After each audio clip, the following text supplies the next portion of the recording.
Welcome to Plato's Cave. I'm Jordan Myers, and I'm a master's student in philosophy at the University of Houston.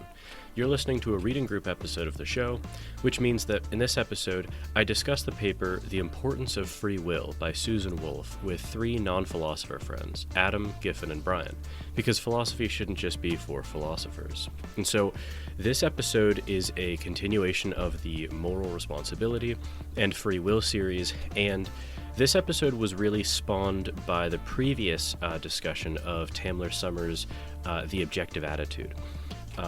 One paper or one view that he pushes back against very strongly in that paper is this view put forth by Susan Wolf, talking about the psychological and moral importance of a belief in free will, or the expression of what P.F. Strawson coins the reactive attitudes. So this is, in a lot of ways, kind of a follow-up on the previous episode. And if you haven't listened to that one, I would strongly recommend doing it. And this was a follow-up on that episode, both intellectually, but also in several ways emotionally. I think Adam, myself, and Giffin specifically came into this kind of charged a bit from the previous disagreement. And we, verbally sparred quite a bit in this episode. I think it was a great episode. I think this is an amazing paper. I really, benefited in my understanding from this discussion, from this episode. So I hope that you enjoy it as well. And with that preamble out of the way, here is our discussion of Susan Wolf's paper, The Importance of Free Will. Okay, nice.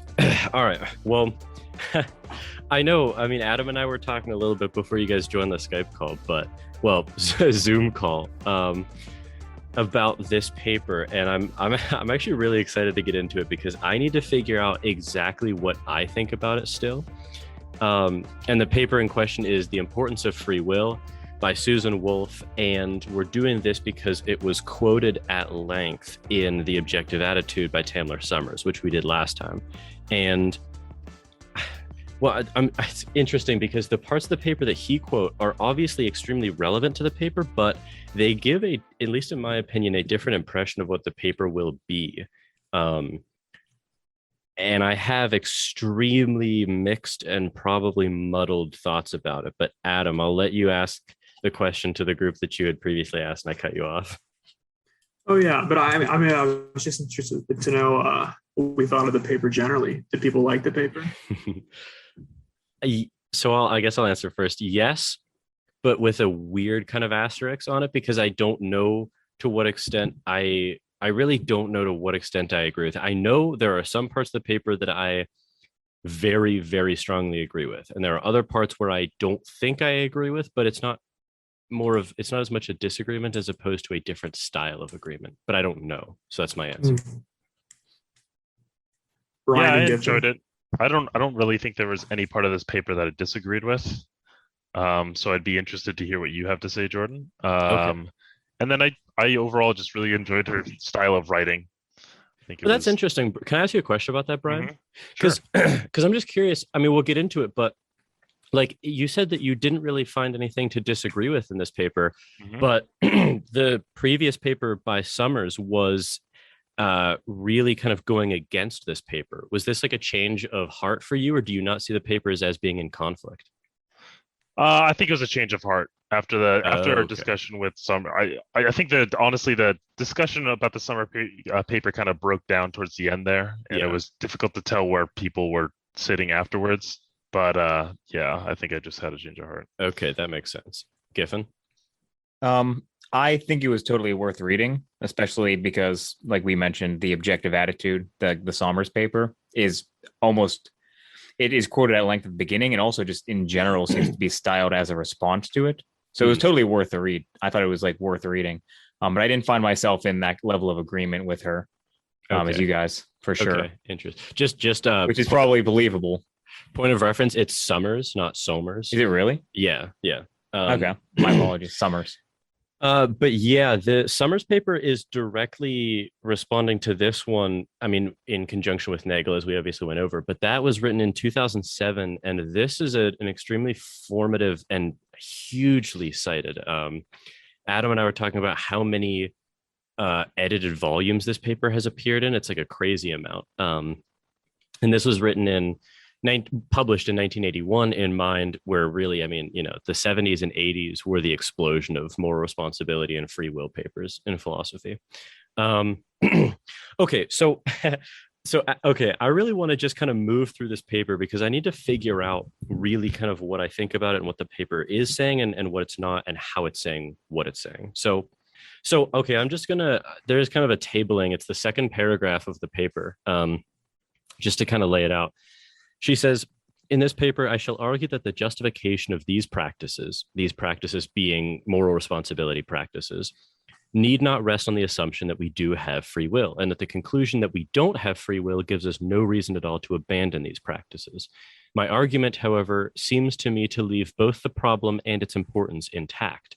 The thought that our wills may not be free is no less disturbing, even when all ties to the justification of our practices are completely and irrevocably severed. So, just 30,000-foot view, as the title implies, she's implying that the threat of determinism has no implications for the practices of reactive and objective attitudes, and that these practices are remained intact by scaffolding that she'll continue to lay out. But the scaffolding is really what I have some questions about. But let me just skip another paragraph and then I'll read this one. This gives a bit of the layout of the paper. So she says, I shall begin by outlining a naive attempt at expressing the fears of those who find the problem of free will upsetting, and a naive response by those who think that the problem of free will gives us nothing to worry about. This expression of fear and the response to it constitute a first stage of debate, which focuses on the justification of our practices that overt reward and punishment. The inadequacies at this stage of the argument suggest a way of advancing to a deeper stage, which focuses not only on the overt practices themselves, but on the attitudes of these practices typically express. Proceeding by way of two analogical cases, I shall argue that these attitudes too are safe from the threat of being undermined by reason and metaphysics. Nonetheless, I think that feelings of dissatisfaction may reasonably remain. I shall finally attempt to express what I take to be the appropriate focus of these feelings. So I think that that's a nice way of really laying it out. And so, okay, so let's kind of move through the paper really a little bit linearly here. So the first kind of thing that I thought was important to get on the table is just a recap from Strawson. She sets up the debate.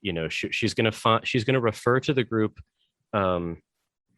This is the first sentence of the next section. I shall hereafter refer to the group who find the problem of free will upsetting as the pessimists. And the pessimists include all those who believe, first, that whether or not we have free will depends on which metaphysical hypotheses are true, and second, that it is not unlikely that the wrong metaphysical hypotheses are true. Now, the not unlikely, it's like a triple negative, because at first I thought that she was saying the pessimists were libertarians, but actually I think she's saying they're sort of hard determinists. Because this is it's a little different than that, though, right? Well, because it's like it's they're saying that in the sense that that the idea of determinism is not unlikely untrue. Mm-hmm. You know what I mean? Like it's they're not gonna put all their chips down necessarily on that idea, but it seems that seems to be the way things are going. Yeah.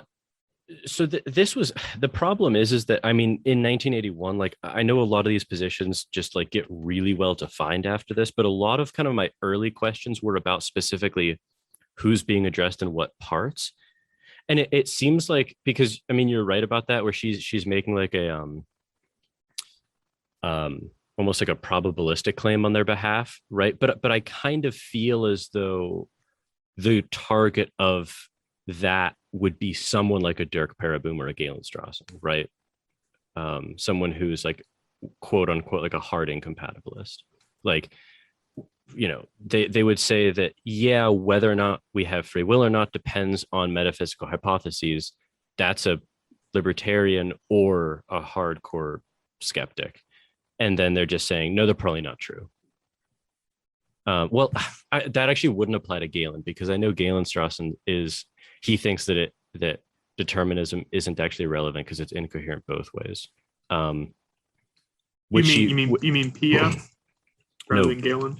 No, Galen. Well, sorry, I shouldn't get into it. Galen actually thinks that even if we were causa sui, like even if determinism weren't true, it wouldn't actually matter. Like moral responsibility practices still wouldn't make any sense. Oh, okay. Yeah. But but basically, so the pessimist is someone who says we don't have metaphysical free will, and what we would need certain metaphysical conditions to be true, and those probably aren't true. So for the purposes of the paper, it's essentially like a free will skeptic, right? Okay. Yeah, totally. And then she brings these in who are contrasted with the optimists, who are compatibilists. Now, a lot of the same, I mean, she explicitly cites Strawson's paper, and honestly, a lot of the same kind of questions I have about what constitutes being a compatibilist versus a hard incompatibilist actually means, because it seems like she says that certain things are only open to the optimists, which seem open to both. But that, I mean, it's not really the point of the paper, and I don't want to kind of nitpick about it. I mean, it's just like the optimist is like more about like perspective, right? Like they both sort of like fundamentally agree that it seems as though the arguments for determinism seem sufficient, but it's like how they both kind of view what follows from that. You know, almost like the pessimist has we'll get into it, but has sort of a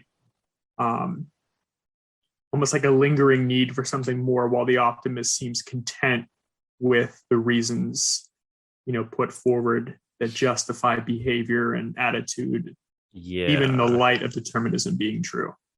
Well, and it seems like she eventually kind of develops this point, but it seems to me also that in her locution, the optimists have to end up being more than just consequentialists about these things, right? Which I agree with. I mean, like in terms of how the camps should be organized, like for there to be a meaningful difference between a moral responsibility skeptic and a compatibilist, you have to be extra consequential about it. Yeah. No, okay. I agree with that. Okay. Because otherwise, I just don't see what kind of Okay. I just wanted to make sure I was reading that correctly. Yeah, and it's like there seems to be like a distinction between pessimists and optimists, you know, throughout the paper. You know, even at the end of, you know, the dialogue between the optimist and the pessimist throughout this paper, you know, even once all questions have answers, or at least seeming satisfactory answers, there's still that divide between the two based on their perspective on the issue.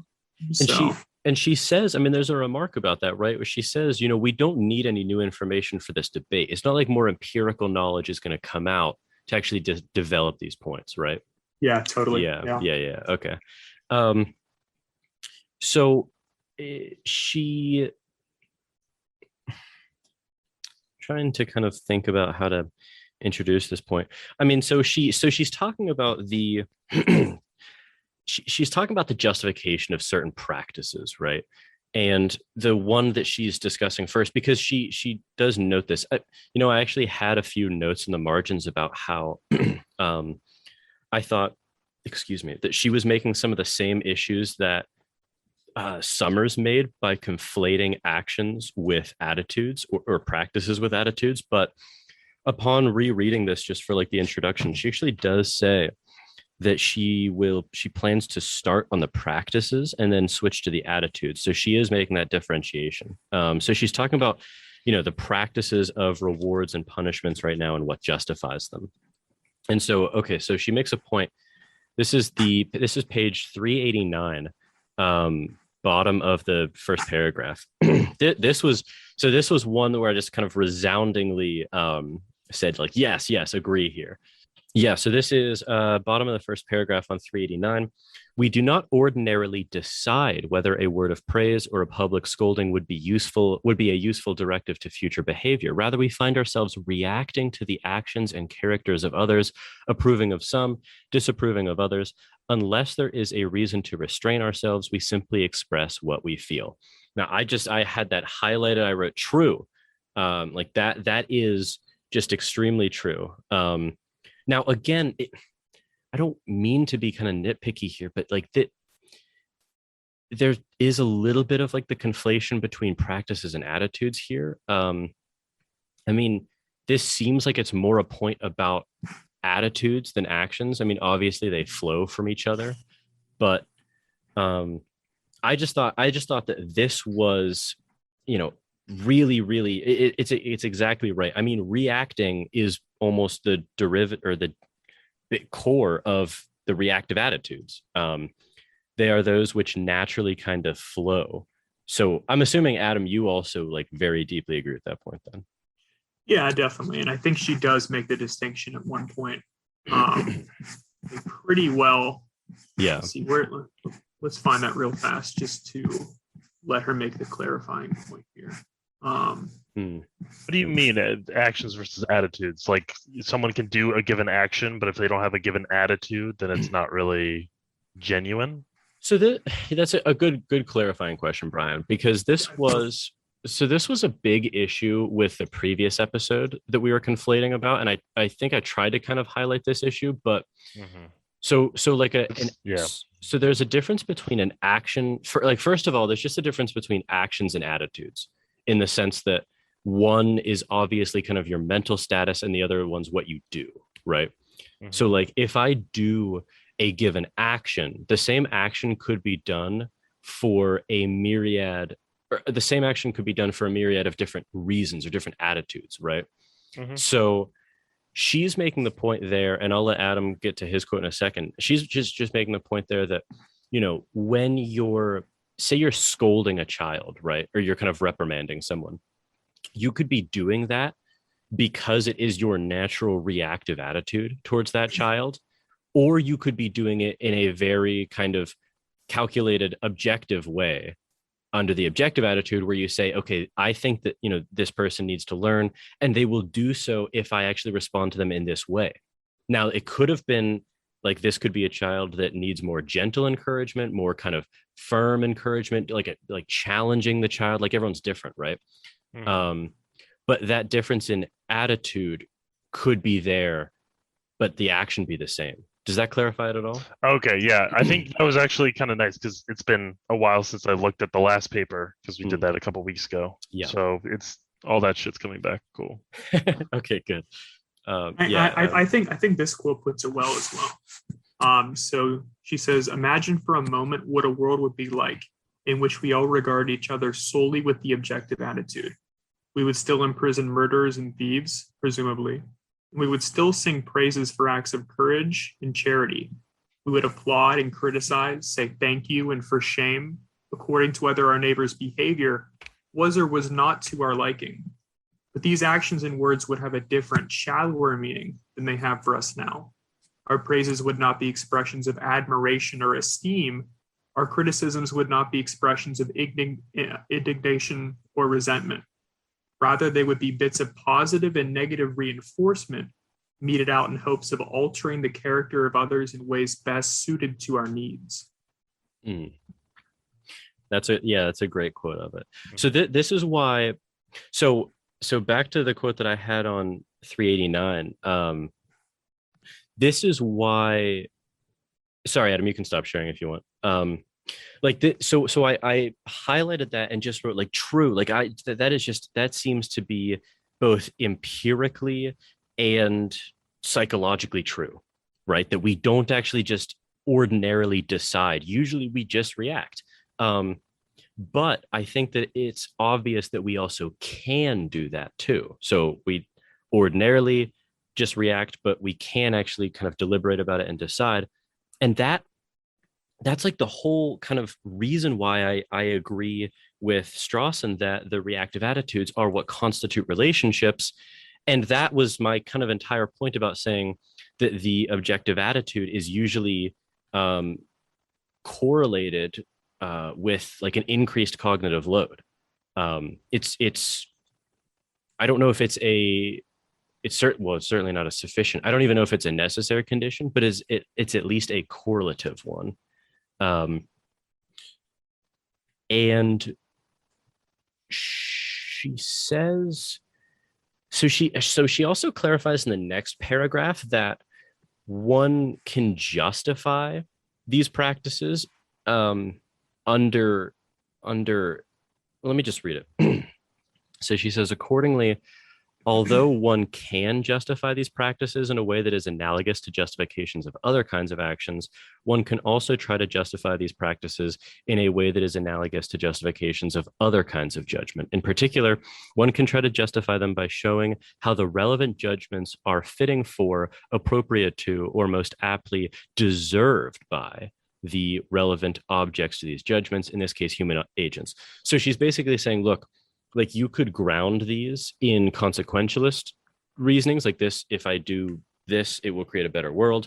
Or you could also ground them by saying, look, like and that to me seems to be where the compatibilist kind of bread and butter is. Like, do you meet certain categories or certain conditions for deserving certain reactions, right? Adam, is that how you're seeing it too?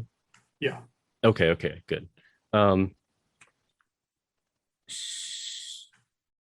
So, okay, I'm just going to skip it was another point about compatibilists and what they can do or not. Let's just get into the fear, because Adam, introduced like just a wonderful quote from her in that section. So she says, to introduce right before that, she says the pessimist's fear may now be expressed as the fear that if determinism is true, this consequentialist justification for praise and blame is the only justification that would be available to us. He fears that if we discover that determinism is true, we will be rationally obliged to give up making and relying on such judgments. And more important, perhaps, we will be rationally obligated to give up the attitudes which are essentially tied to those judgments.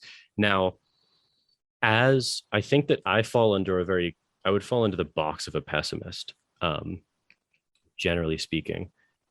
And I don't think that follows. Like, I don't think that is a good pessimistic fear. Obviously, there are pessimists who think that, and it's not obvious why you wouldn't think that. But so I think that like determinism here does take the desert practices off the table, the practices of desert off the table, but most certainly not the reactive attitudes.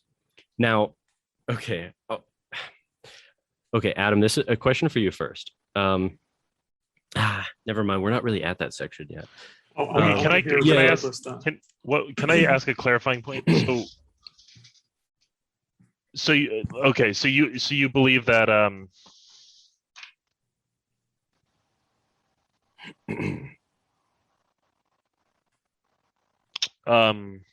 God, I can't think. Was it about what I just said? Yeah, I completely forget though. So let me clarify, because what I said was probably a little bit dependent on you being here for like the part one of the series, which was unfair of me. So basically, it seems so my current position is that admitting that determinism is true, right, should take practices of here's what it should do. Admitting that determinism is true should make it such that any punishment practices that we do, especially on kind of third-party levels or like system-wide levels, that should just come down to consequentialist justification. Like, let's actually just do what makes a better world, whether that's punishment or rehabilitation or, deterrent factors. Like that's all. That's what that leaves on the table. That won't necessarily inform the attitude. That we yes, will be. that doesn't. So that still doesn't be reactive. Well, it doesn't take reactive attitudes off the table. It doesn't make them kind of irrational or incoherent. It doesn't even, and I don't even think that it does that. Well, that's a good question. Does it do that theoretically?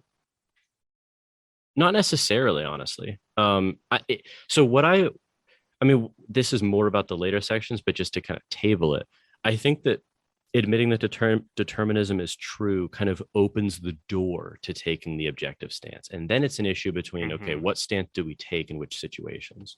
But now that's my biggest question mark, excuse me, about this whole paper is her justification for saying that the reactive attitudes aren't taken off the table, because that's what I'm extremely kind of, I think I might disagree with her about, but we have to get into it. So, okay.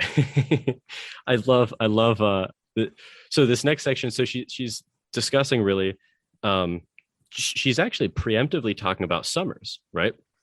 So she says, first sentence of the next section on 390, she says, what the pessimist really fears then is that if determinism is true, we must not give up the practices of praise and blame themselves, but the attitudes and judgments that these practices typically express. We must give up all our reactive attitudes and adopt the objective attitude towards ourselves and each other as we do towards everything else. Boom. That is Sommers' point right there, right? Like he does think that that admitting early Sommers, admitting that determinism is true, then we have to give up all these attitudes, even though the practices themselves on the surface can look somewhat the same here or there. They might change, but they can look the same. Now, okay, so I want to hear what you guys think about this, because I have 100% no disagreements with this. So she says to replace our reactive attitudes with the objective attitude completely, keyword, is to change drastically, or at most would say reduce, the quality of our involvement or participation in all our human relationships. And, she says, this is Adam's quote, imagine what a world would look like there. I love this. Bottom paragraph, 391. The most gruesome difference between this world and ours would be reflected in our closest human relationships, in the relations between siblings, parents, and children, and especially spouses and companions. We would still be able to form some sort of association that could be described as relationships of friendship and love. One person could find another amusing or useful. One could notice that the presence of a certain person was, like the sound of a favorite song, particularly soothing or invigorating. We could choose friends as we now choose clothing or home furnishings or hobbies, according to whether they offer, to a sufficient degree, the proper combination of pleasure and practicality. Attachments of considerable strength can develop on such limited bases. People do, after all, form strong attachments to their cars, their pianos, not to mention their pets.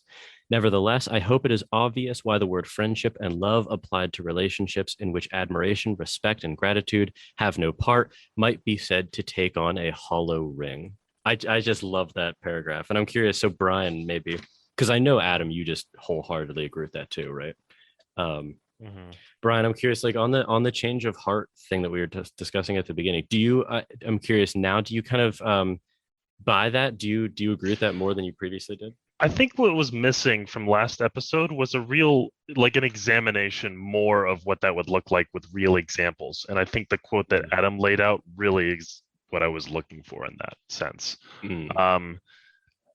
I will say that it's hard to imagine what it would be like to completely adopt the objective attitude and to really feel that, and it could be completely fine. And we should, of course, investigate like moving towards a world and more people adopt the objective attitude. But it's, I don't know. I think just looking at what it would look like to have that is a little bit shocking and a little bit, there's a lot of uncertainty there. So I don't know. There would be certainly be something lost, but there could also be something gained. I mean, obviously there's something gained, but maybe it's just maybe it's not loss. But well, just to clarify, so that picture that she just painted was if you adopted the objective attitude in its totality, like completely, with respect to you at all times and others at all times. It's just your overarching view. Because I don't know actually about Wolf. I don't know actually if she thinks that it's ever, morally permissible to take it or not. Like that's just not really in the scope of this paper per se. But I took to like adopt it entirely to me basically adopting like feeling it as well, like the I forget what kind of embodying the motive. Yeah, exactly. Yeah.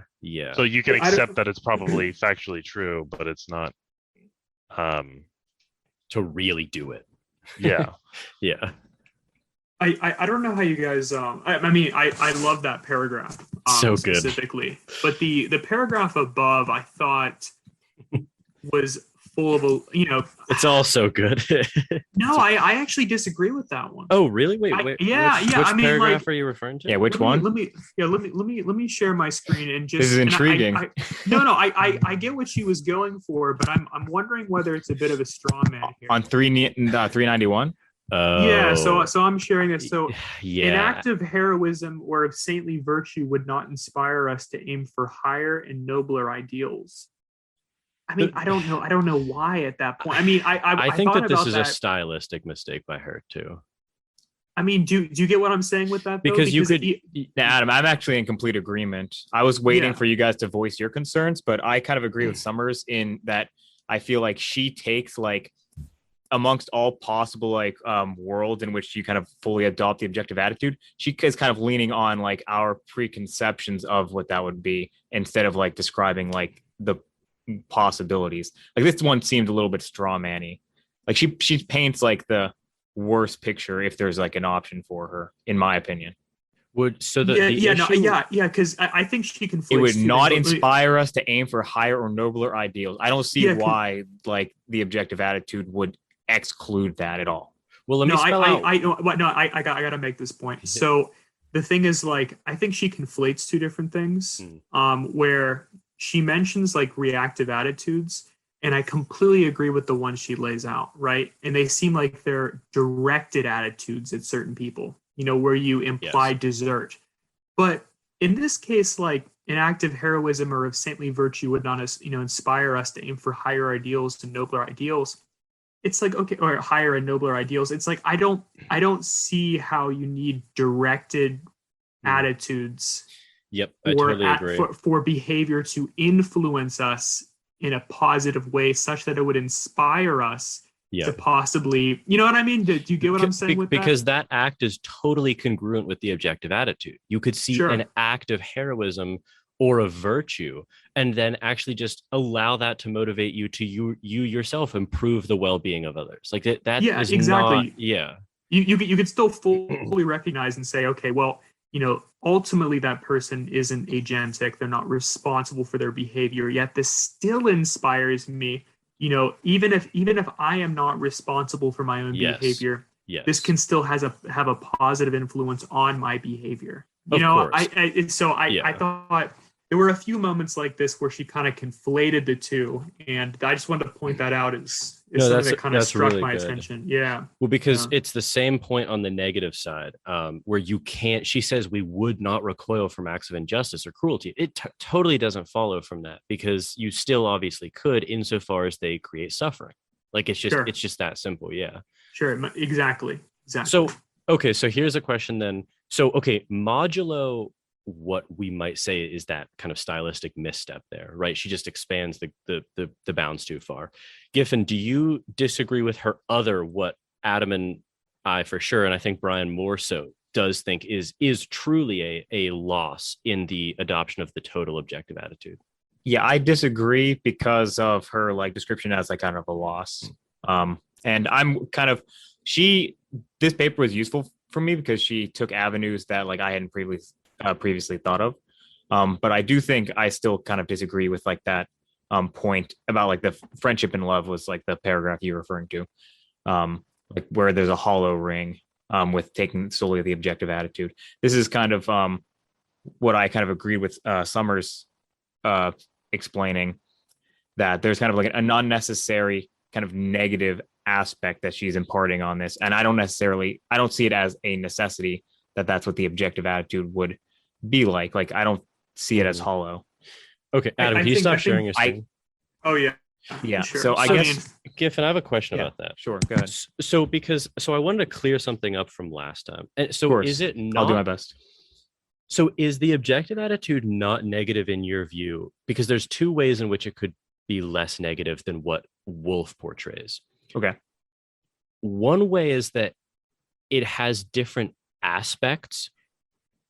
The objective attitude entails doing less than she says, which is changing its scope. or it could be that actually doing everything that she has the scope of the objective attitude doing isn't actually a loss.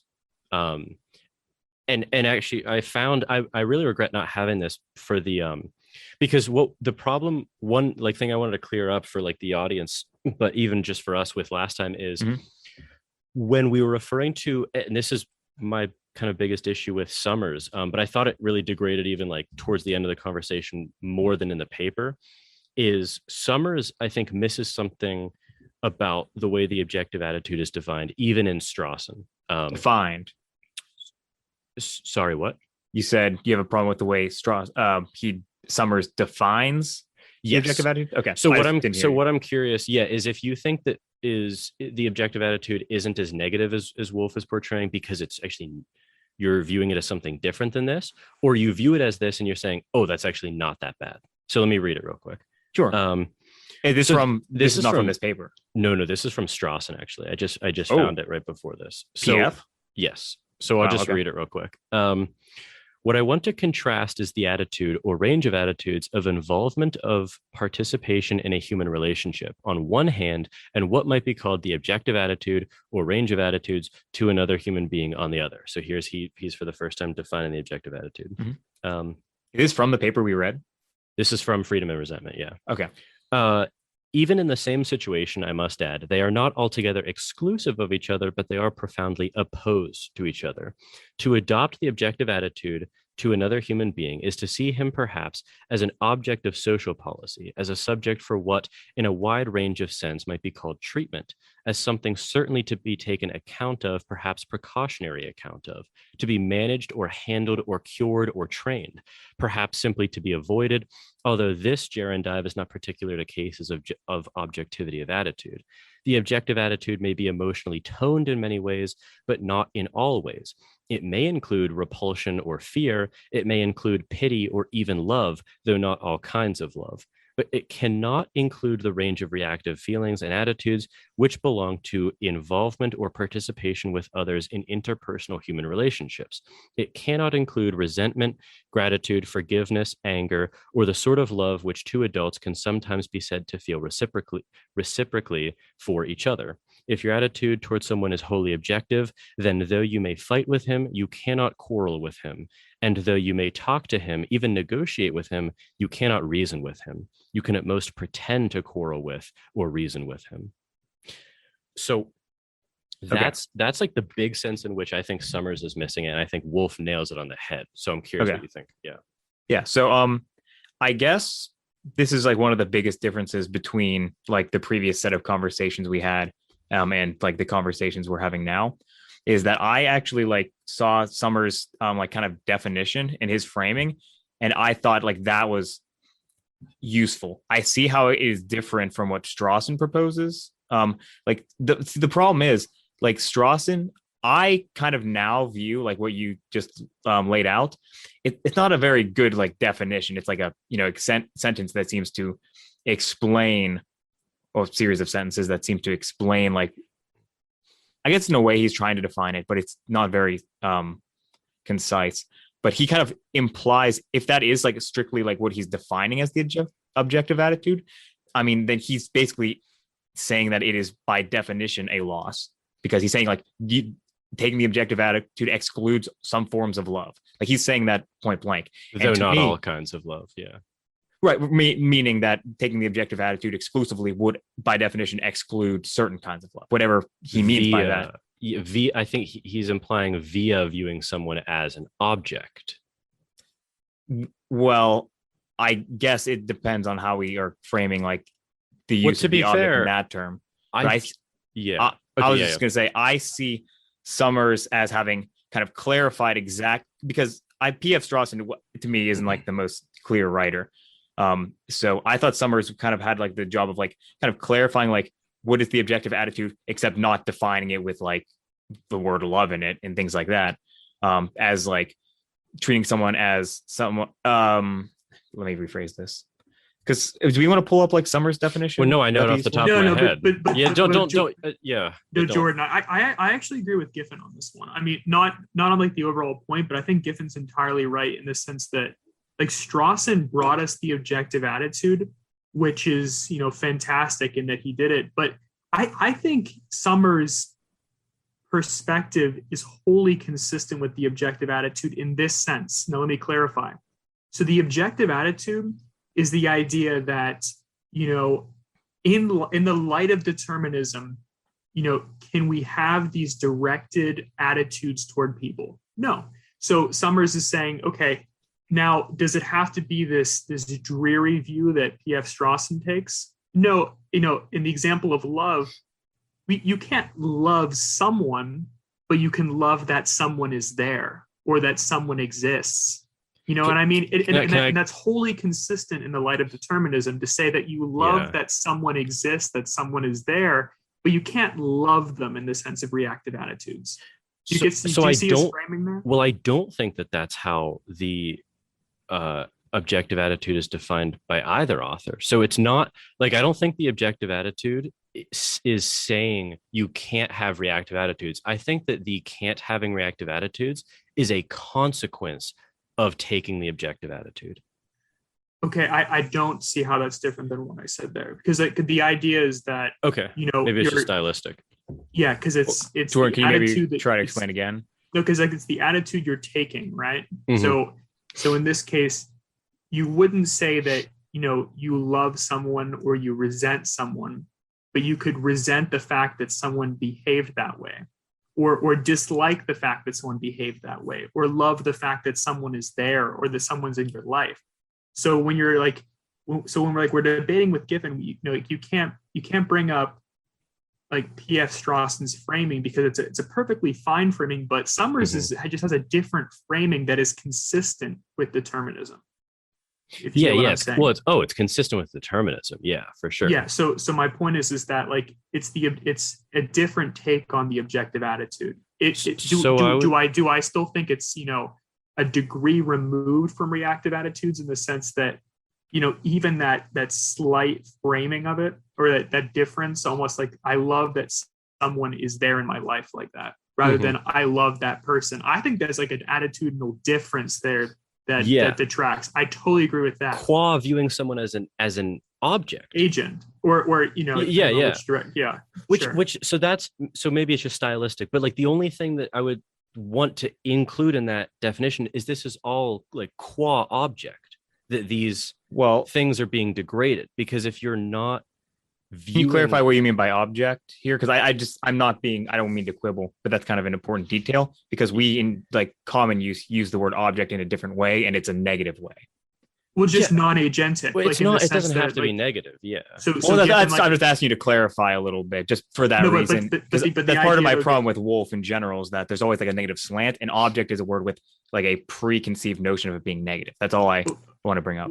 Well, Giffin, I mean, the way I see it is like this: taking the objective attitude is viewing someone non-agentically and viewing them as, possibly the most wonderful, complex robot we've ever encountered, but at the end of the day, they're still a robot, and you're going to actively view them that way. Yeah, and by non-agentically, I mean like, just to clarify, if we're speaking the same terms, we mean like treating them as if they are not some kind of causa sui agent with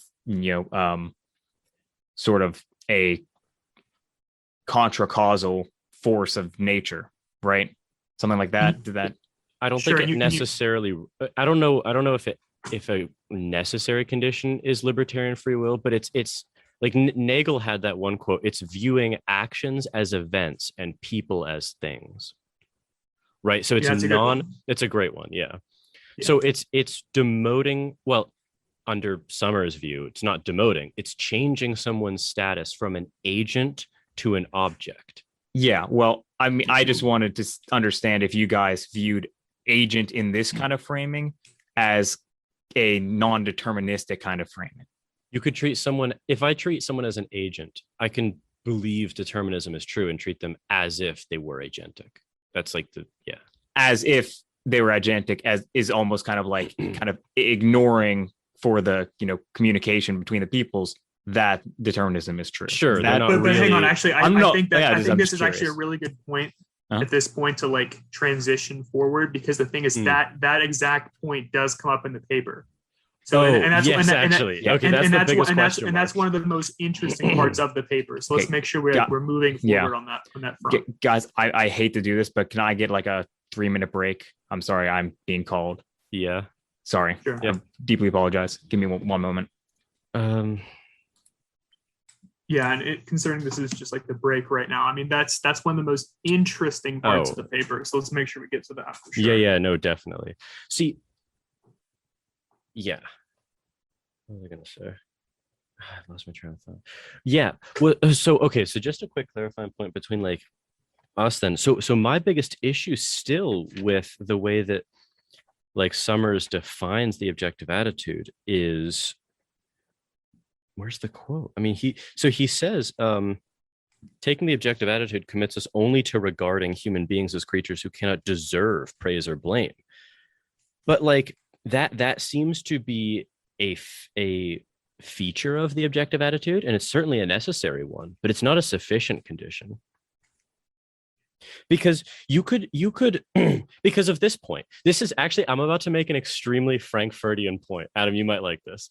Okay, this is about to be a point in the same style as Frankfurt's PAP point. Because someone could not deserve praise or blame, but that's not enough to define the objective attitude. Here's why. You step on my foot, Adam. I turn to you in anger, and I am blaming you for doing that only upon realizing that it wasn't actually you who stepped on my foot. It was Brian.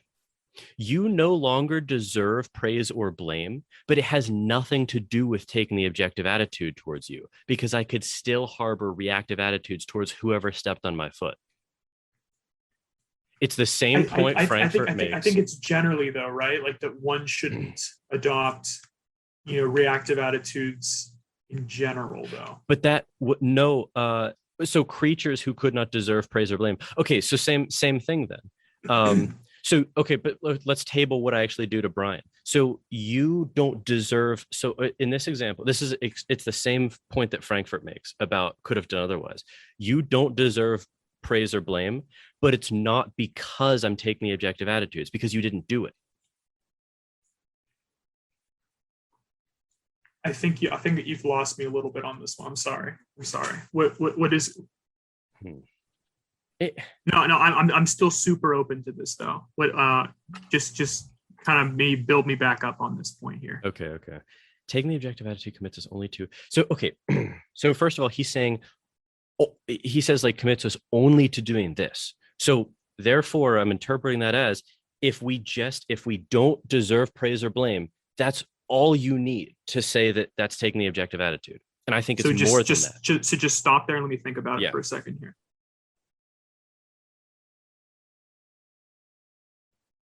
So okay, so I'll pretend to be Sommers here just for a second, okay?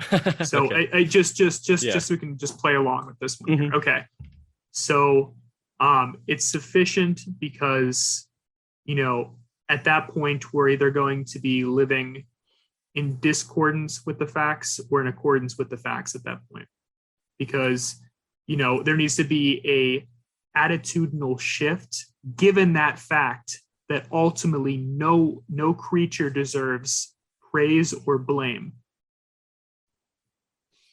Well, you can say that follows from determinism, but again, the problem there is he's conflating desert practices with attitudinal practices. Now, I'm not saying that you can't do that, but if you're going to do that, you have to make that logical connection, right? Because he says robust moral responsibility, right? So that's like the desert entailing kind, and he says that in the paper, but then he'll go on to talk about attitudes, right? But we're about to get back into this with the Wolf paper. Those clearly exist on different planes. So my issue is that someone could either deserve praise or blame or not, but it have nothing to do with taking the objective attitude in that Frankfurt style point. It's just a point to say, okay, look, you've defined it as this. It's the exact same thing Frankfurt does with the PAP. You're saying moral responsibility is like removed via you couldn't do otherwise, but here's a situation which you couldn't do otherwise, in which that's not actually the thing. I'll have to think more about that because I don't fully get it, but that could just be let's me. return to the wolf. That could be me. Yeah. Okay. Sorry, guys. That's fine. Let's return to the wolf paper, because we were about to get to what is definitely the most, in my mind, contestable area of the paper. So let's actually, let's flag. I want to return to page 392 but I actually think that we should return to that after we go over Wolf's reasons. So she says on page 393.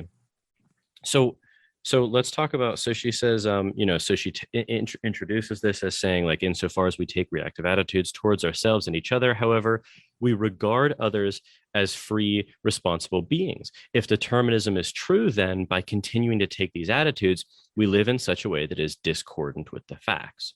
And so she says, the reason for doing this is that because we've admitted determinism is true, but acting with the reactive attitude is viewing people as if they were agents, but we know that they're not. Therefore, she's setting up this tension. Like, how can we still retain these attitudes?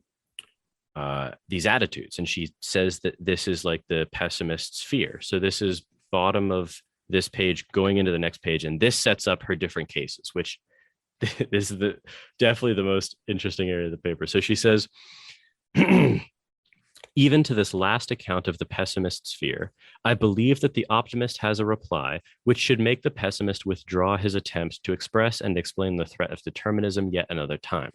For I believe that even if determinism is true, and even if this implies that as a matter of metaphysical fact, we are not free and responsible beings, this gives us no reason at all to regard ourselves as unfree, unresponsible beings. Okay, so that's her claim, basically, of the paper. So even if determinism is true, and even if that is a metaphysical fact, that we're not free and responsible, that gives us no reason to regard ourselves as unfree, unresponsible beings. AKA, that's no reason to reject reactive attitudes. And she actually goes deeper than this and even says, like, practices of desert, which is something that I don't know that I agree with at all. But I know you wanted to go back. Did you want to read the section real fast about the two potential reasons the optimist might raise? Let's just talk about them real quick. It's one is living in accordance. Are you talking about the living in accordance with the facts is an imperative? No, because which page is this on? Let me find it real fast here, because I think this is worth touching on, just because this is a point that you hold. Okay. Let's see here. Because I know there's some stuff on 392 I want to circle back around to, but maybe it actually makes more sense to do it now. 390. Conclusion. Okay, yeah, here we go. It's on 392. Yeah, okay. So let me read these here. Let me just start at the top of the page. So it is such a world in which the pessimist fears we would be rationally obliged to live if we came once and for all to the conclusion that the thesis of determinism was true. It is such a world so much bleaker and more barren than our present world, to which the pessimist fears the truth of determinism would rationally force us. Once the optimist recognizes just what is that the pessimist fears is at stake, however, the optimist once again has a ready reply. One thing he can point out is that even if the truth of determinism would give us some reason to regard ourselves differently, we would be psychologically incapable of changing our attitudes in the appropriate way. But I think this is the one that Jordan holds. Another is that even if the truth of determinism would give us some reason to regard ourselves differently, we would have an overriding reason to keep the attitudes we currently hold. So, so this, I actually had multiple things in here highlighted because this is super interesting. So, okay, to the first point, she says, like, if this is a world in which, like, the pessimist fears we live in, right, then we would have to, remove these practices and attitudes, right? like she's right, I think, about what the total objective attitude, the ubiquitous objective attitude, would cost psychologically, right? Like that would, and Adam, I know you agree with this, and like Brian more so, that would actually be a terrible world to live in. So it's not actually, so I think there's a huge blunder in this kind of area of her reasoning, because the pessimist has open to them consequentialist reasoning, right? Like this is like Wolf has admitted this. So if that's true, and let's even if we were psychologically capable of doing this, because she says we're not, and I agree, but even if we were, so I actually don't think that that's a very good reason for it, because even if we were, it would create a worse world. So if you believe what Adam and I believe, so if the pessimist has open to him consequentialist reasoning, and adopting the objective attitude creates worse consequences, then it need not follow logically from admitting that determinism is true. What I think it does do is it opens the door to the objective attitude. Look, people aren't causa sui, people are determined. Therefore, the objective attitude makes sense to take. It could be true of people to take that view, but you need not always take that view, because it would ruin like life itself, as qua Wolf. But almost like, given Giffin's position here, even that is still like a subjective point of view. So the thing is, like with that second point right there, it's that even if you had some reason, and in Giffin's case, it could be maybe reduced suffering in certain areas, or it could be the idea that we're living in accordance with the facts, and that's a value that we hold, as she points out. Yeah, you could have some reasons, and you would argue that, okay, you have some reasons, but those reasons are dwarfed compared to what we could have to lose. You know what I mean? Yeah. What we had to lose by losing the reactive attitudes. But the reason I wanted to bring this up was because what I found crazy when reading this was, after reading this, and you read, what was that, 393, she's like, in fact, there is no reason. So, so it's like, even if you think that, even if it's inconclusive on your end, whether you are unsure whether, maintaining the reactive attitude versus letting the reactive attitude go, how those reasons balance out. I'm going to argue that there's no reason. Yeah, there's no reason, in fact. So I think I had to mention that, because it's going to be just kind of building that up here. Yeah. Well, and this is, so it makes sense. So this is interesting. Oh, okay. This is helping me understand the paper more. So this is actually why she needs to do that later on, say that there's no reason, because she's already set it up as that's the standard she needs for there to be no reason then. Yes. Whereas, so that's where Wolf, excuse me, that's where Wolf and I differ then, is because, so I don't ground it in the same way she does, I guess. Well, I think she's just going through almost like some sort of dialogue here, in a sense. Like you might get off the train earlier, in the sense that you look at this and you say, well, with regard to the consequences of, jettisoning the reactive attitudes, the buck stops here. Like they're worth keeping just based on the arguments in favor of maintaining the reactive attitude. We don't need to go further. We don't need to assess the reasons for potentially, foregoing the reactive attitude and adopting the objective. But she goes further in this conversation. Yeah. And just to clarify for Brian, maybe, because this could sound weirdly contradictory to what I was maybe arguing before. Brian, I'm not saying the reactive attitudes completely or like all the time, but I'm saying the reactive attitudes as a default in relationships.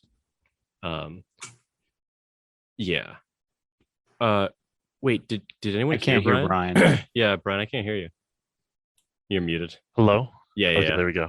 I would say a reactive. Wait, okay, so you should have a reactive attitude towards relationships. Is that what you're saying? You should default to the reactive attitudes in relationships, but obviously, even within relationships, there are reasons to supersede those with objective ones.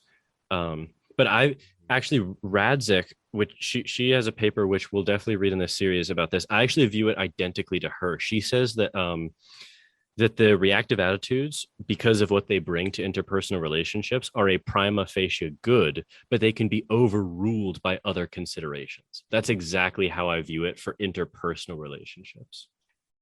Yeah, but It'll be interesting to read. So Brian, like just kind of where we're at right now, and stop me if I'm just kind of reiterating points you already understand, but just to make sure you're on the same page here, because I know you didn't go through part one, but she's saying, okay, I've given some good reasons from the optimist point of view for why one shouldn't be a pessimist in the face of holding the reactive attitude in light of determinism. So no one's responsible for who they are. Ultimately, we're not responsible for our actions, but, here are some reasons that, someone could adopt and keep, or not just adopt, but retain the reactive attitudes. And that could be, number one, she kind of points to like the cognitive load in a sense, where it's like, we're kind of programmed to, maintain the reactive attitudes.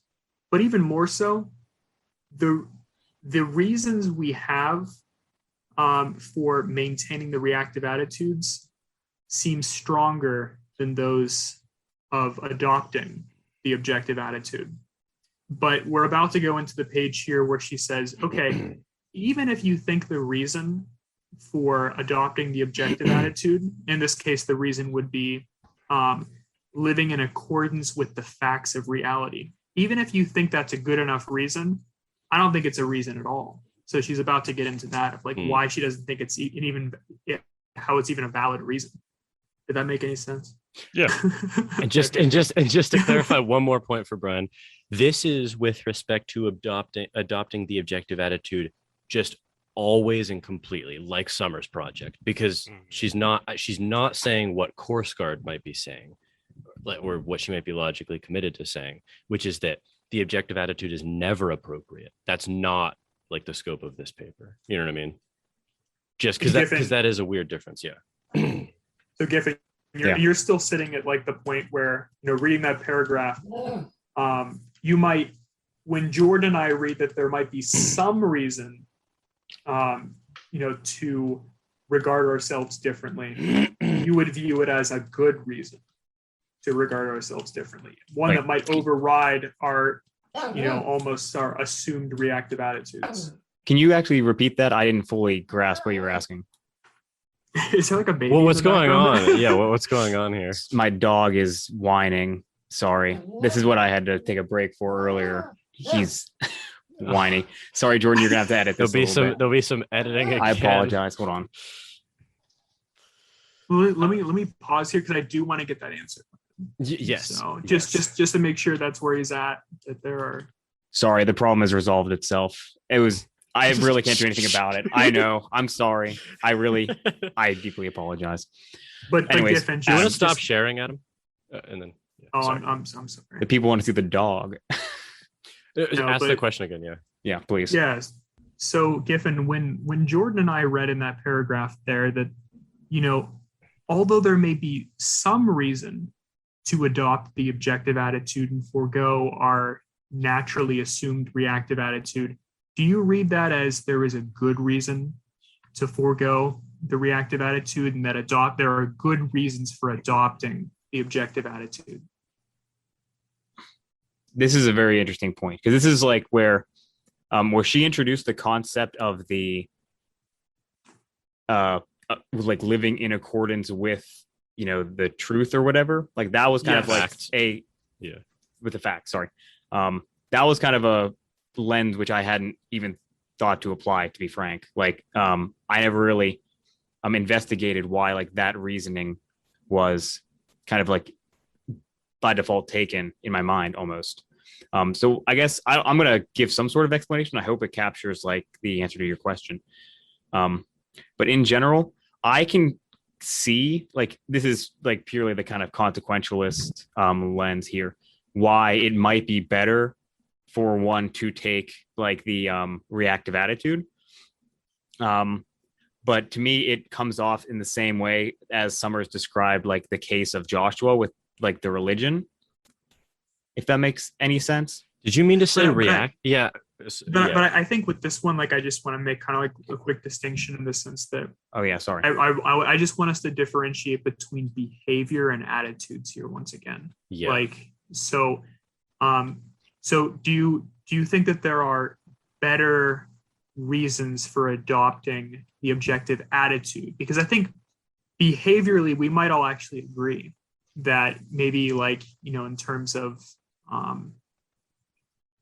how we maybe conduct ourselves. I mean, I don't know, there could be some gray area there, or how our legal systems are structured, that they should be, created and just formed around the concept that determinism is true, and maybe adopt the objective attitude in that sense. Sure. And just look at the lens through consequentialism. But I'm looking at attitudes here. Do you think that there are superior reasons for adopting the objective attitude rather than maintaining the reactive attitude in their totality? Okay. So this is the thing where I'm kind of not sure. So I'm interested to see how we can kind of converse about this. Because I understand that like consequentially for like us, like in the world we live in right now, there are some of the reasons we discussed in the previous episode.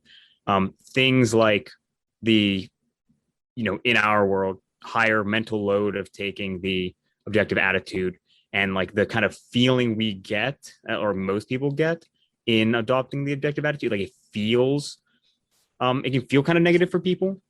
Like I understand that, like if you're kind of just looking at like the utility of Jordan. Sorry, I'm just curious. Are you saying that? Are you juxtaposing you to people? I'm curious, kind of how you're viewing this, because I still. Well, I'm trying to know. say like I'm basically trying to take a differentiate between like kind of an ideal world here and like the kind of practical considerations for the world we live in right now, because I don't know that Adam clarified which one he wanted me to talk about, or both. But let's your perspective on just like how you would view like interpersonal relationships, and how you would just view others that you care about.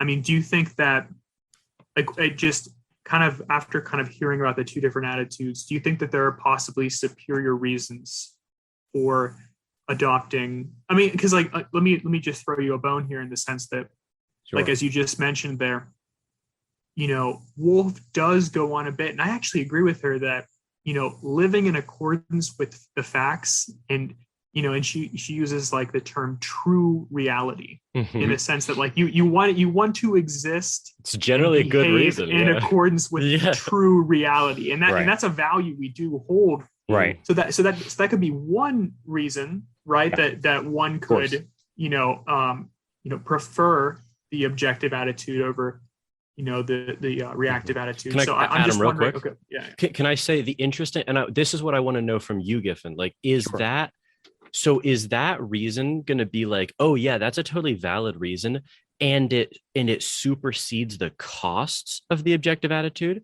Because at this point, I don't know if you think there are costs, or if you're with Sommers where you think that there aren't any costs, or that it's actually just this dual benefit. Because on the previous sorry. Because on the previous episode, we were talking about the benefits of the objective attitude that had nothing to do with this more theoretical living in accordance with the facts. It was because the objective attitude was better on its own grounds. So is it a bonus that we get to live in accordance with the facts, or does it supersede the downsides? I don't know that I view living in accordance with the fact as like an overpowering, like kind of, if you imagine like a ledger or like a pro con list or something like that, right? For Some scale. Sure. Like, I don't think I view the living in accordance with the fact necessarily as like an infinite kind of thing. Of course, Which that'd be insane. Yeah. Well, I'm just clarifying. Yeah. No, I'm agreeing. But I think I do find myself, I should clarify. I do find myself agreeing with kind of the notion that in all cases, it is preferable to live with accordance with the facts versus not. So in every, like, obviously there are situations, and this is where I was bringing up like the Joshua case from the Sommers paper. Like there are clear consequentialist reasons for like not trying to convince the elderly person lying in a hospital bed on their like deathbed. do not have free will. Like, But you get it. There's no God. Not only is there no God, you have no free will. You live in a determined world. There's just no like, point to that. Yeah. No. So like, I was never like that out of it. Okay. Like I completely understand that. Like practically, for that woman on the bed, like you would just be letting her die in pure suffering. Sure. Well, I mean, it's a very, very strong example, but that's just to illustrate the point that like I would, concede the practical angle here. But I do feel myself of the opinion that like in every case, like in that case, if you took like the pro con list, it would be a negative that you're like not living in accordance with the facts. But hold on. Wait, Adam, my original question. Okay. Oh, are you just going to re-ask it? Yeah, I'm because it wasn't answered. Yeah. Okay. Yeah, because the thing is like, Wolf in this next section responds directly to that reason that I just raised there of living in accordance with the facts. But my question, just reiterating Jordan's question, what other reasons would there be? Because the thing is like she doesn't respond to other reasons necessarily. So like, Jordan asked whether it was just a bonus. So for you, it seems like it's just a bonus in the sense that. Well, I don't know you mean by bonus then. Well, because what I mean by bonus is you would rather live in accordance with the facts. Yeah. So, but that's not the reason, right? It wasn't the reason that convinced you that the objective attitude was a superior attitude to take than the reactive attitude. So because last episode you didn't know that was, like you said even yourself, like I hadn't considered it, you hadn't considered it either. So are the reasons like so okay, if you still thought that same thing without this reason, it seems like that would be by definition a bonus reason though, right?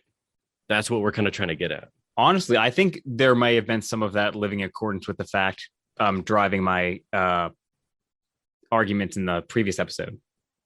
Sure, but are there any other chief reasons then? Like, so because the thing is, I did get that sense from you actually last time we had talked. It's very clarifying. That living in accordance with the facts was a reason, but is it the reason? Do you have other reasons?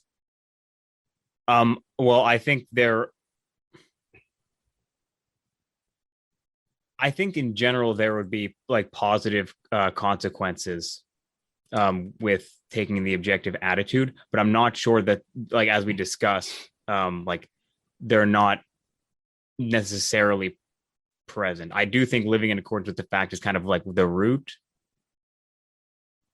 If that makes sense, I'm not 100% sure on this. Honestly, I just now I have another question. Yeah, because you said there might be benefits, but they might also not be present. I don't know what that means.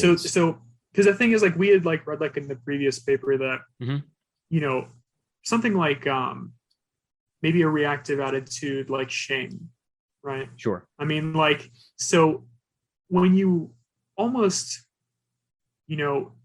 remove yourself from how you view yourself in a sense of like you don't think you deserve shame or deserve humiliation when you would take the objective attitude. Sure. So there is sort of like almost like a distancing effect there, right? But do you think that also applies to like other interpersonal relationship reactive attitudes where it's like if you kind of just step back from the feeling of shame and just kind of view yourself objectively in that you are ultimately not the cause or the source or your behavior wasn't agentic. Yeah. Do you think that when you apply that to other people, maybe that could be harmful in some areas, but helpful in others?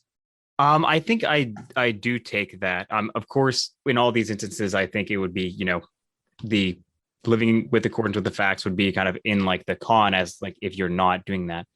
But like in raw practical terms in the world we live in, like as I illustrated kind of with the dying woman case, like there could be negative consequences to doing that.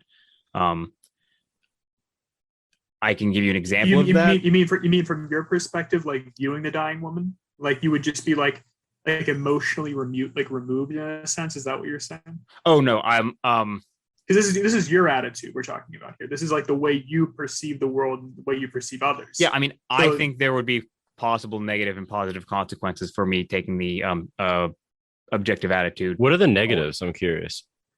I mean, this is like we're talking about like practicality practical reasons. So consequentialist, like utilitarian reasons. Like what?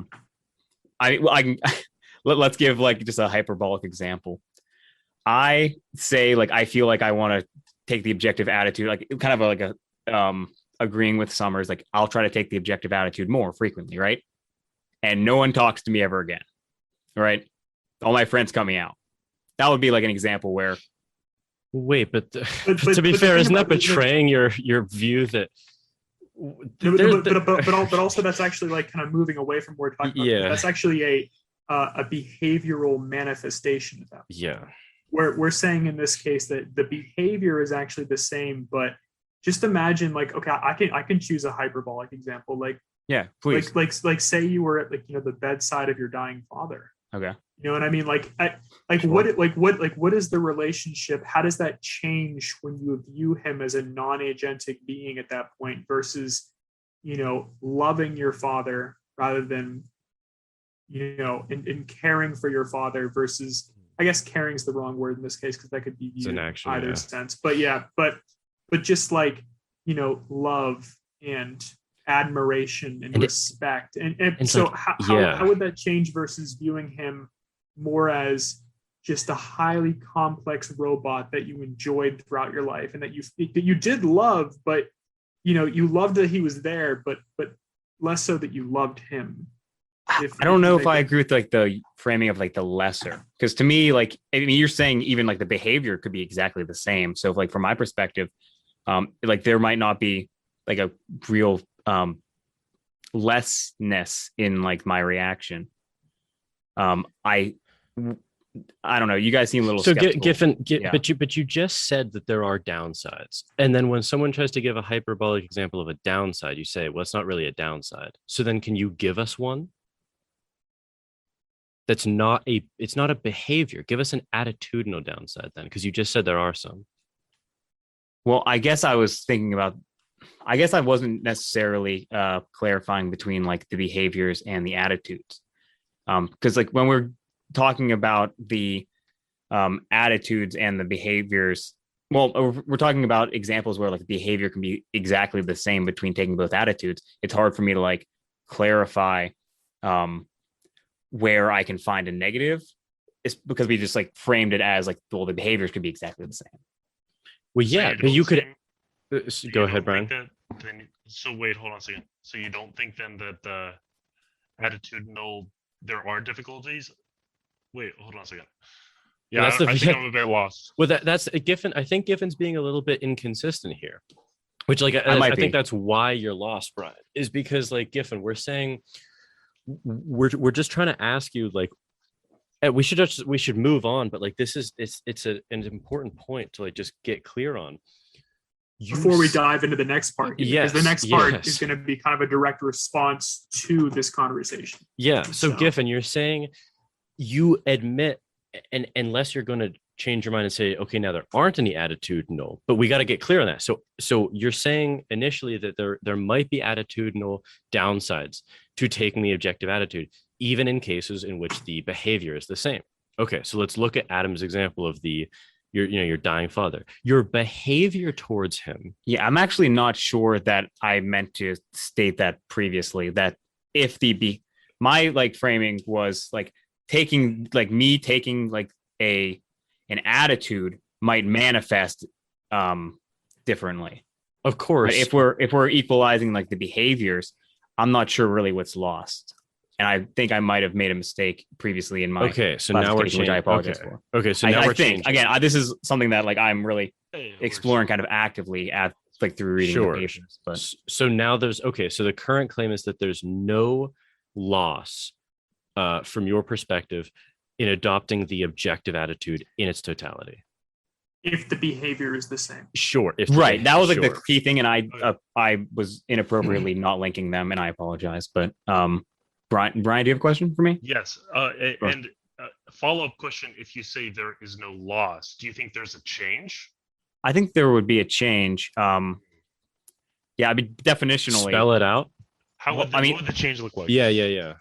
Well, when you're asking me what the change would look like, that seems more almost like a behavioral kind of question. No. It's hard to describe. Like, how do you feel? How do you feel? How like would in one scenario, you kind of feel like it's how you would feel now. The love and admiration while your father's dying. And the other, like for me, I'm thinking that might be like I might just be like, oh my gosh, this specimen before me, I've or like, how can I help him die or something? Like what do I need to say to him in order for his last minutes to be good? Yeah, but there's also just like yes, but I know that these only last so often. Death is happening. I don't know. I say these. Well, these all sound like behavior. Well, it's an inner monologue. I actually want to go a different direction on this. Okay, go for it. I think this is the most challenging case for Giffin. No. But what about this one though? So okay. This is actually a negative reactive attitude here, but I want to know whether I noticed the stark difference in the two here. Sure. So we're still going to go with the dying father example though. Okay. What if he dies and there's a funeral that's held? Okay. But then you totally forgot about it. For some reason that morning, you woke up, played video games, and play video games through your own father's funeral. Okay. Hyperbolic example.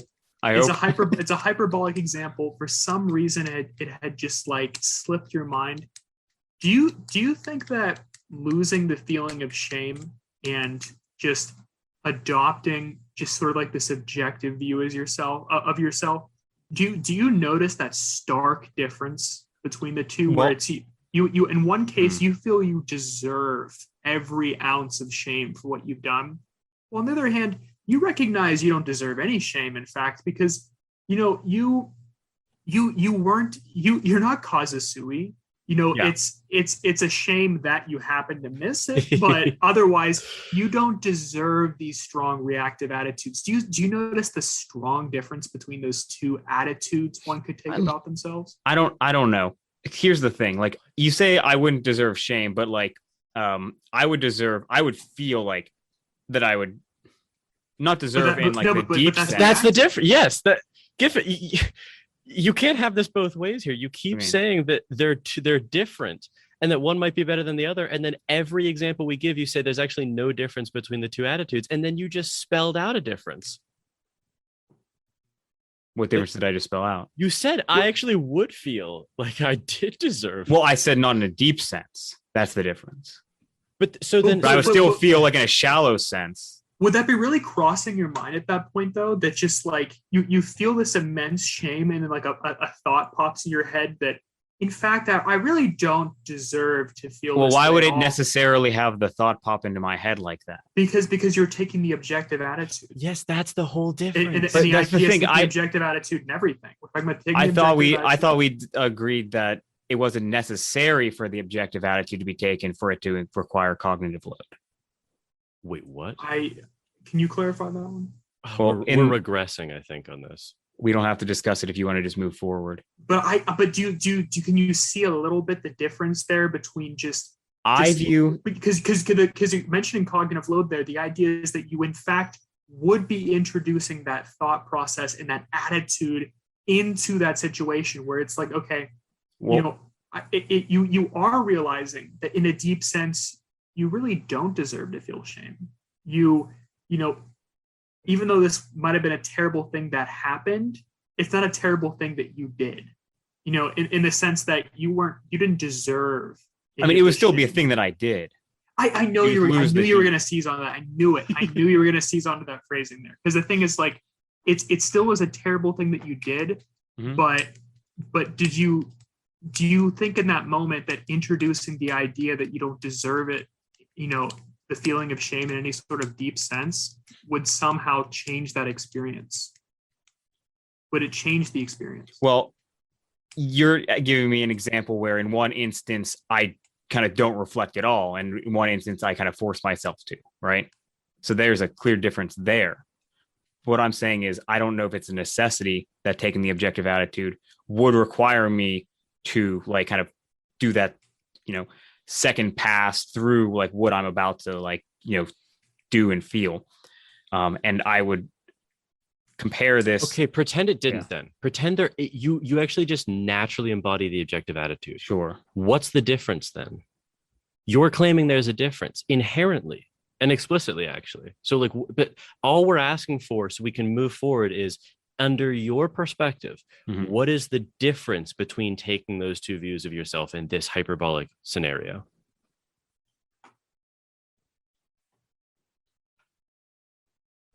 I honestly am just having trouble describing this without like using the behavioral framing. That seems extremely strange.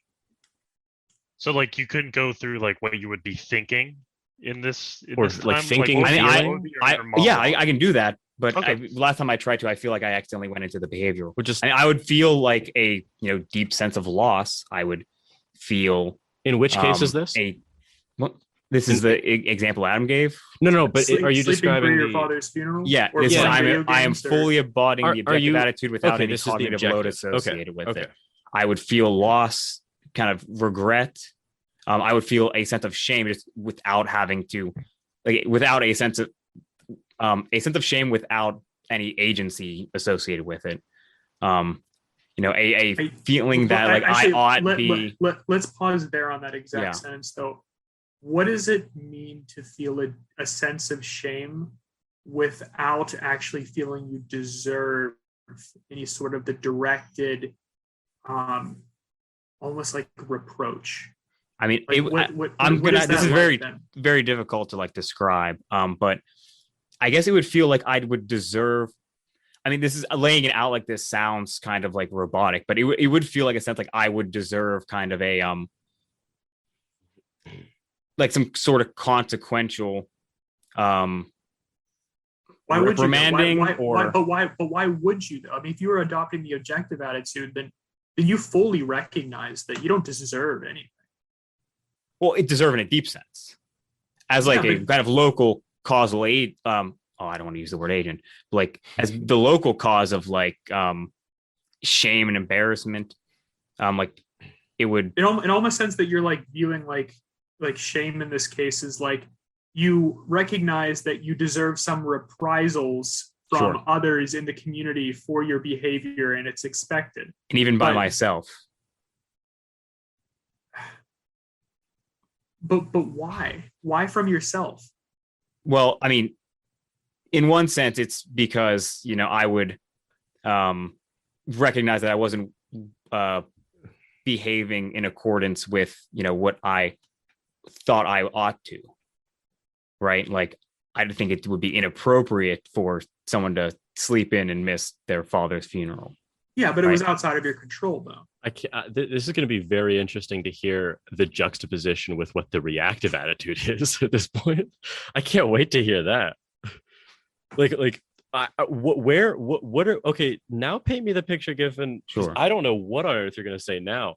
If you viewed yourself with the reactive attitude, how would you be thinking right now in this scenario? I mean, are we still keeping this sense that the behaviors are identical? Sure. Just a change. Well, that makes it super difficult. But you're claiming there's a difference, so you got to be able to spell it out. Well, the difference. Well, that's true.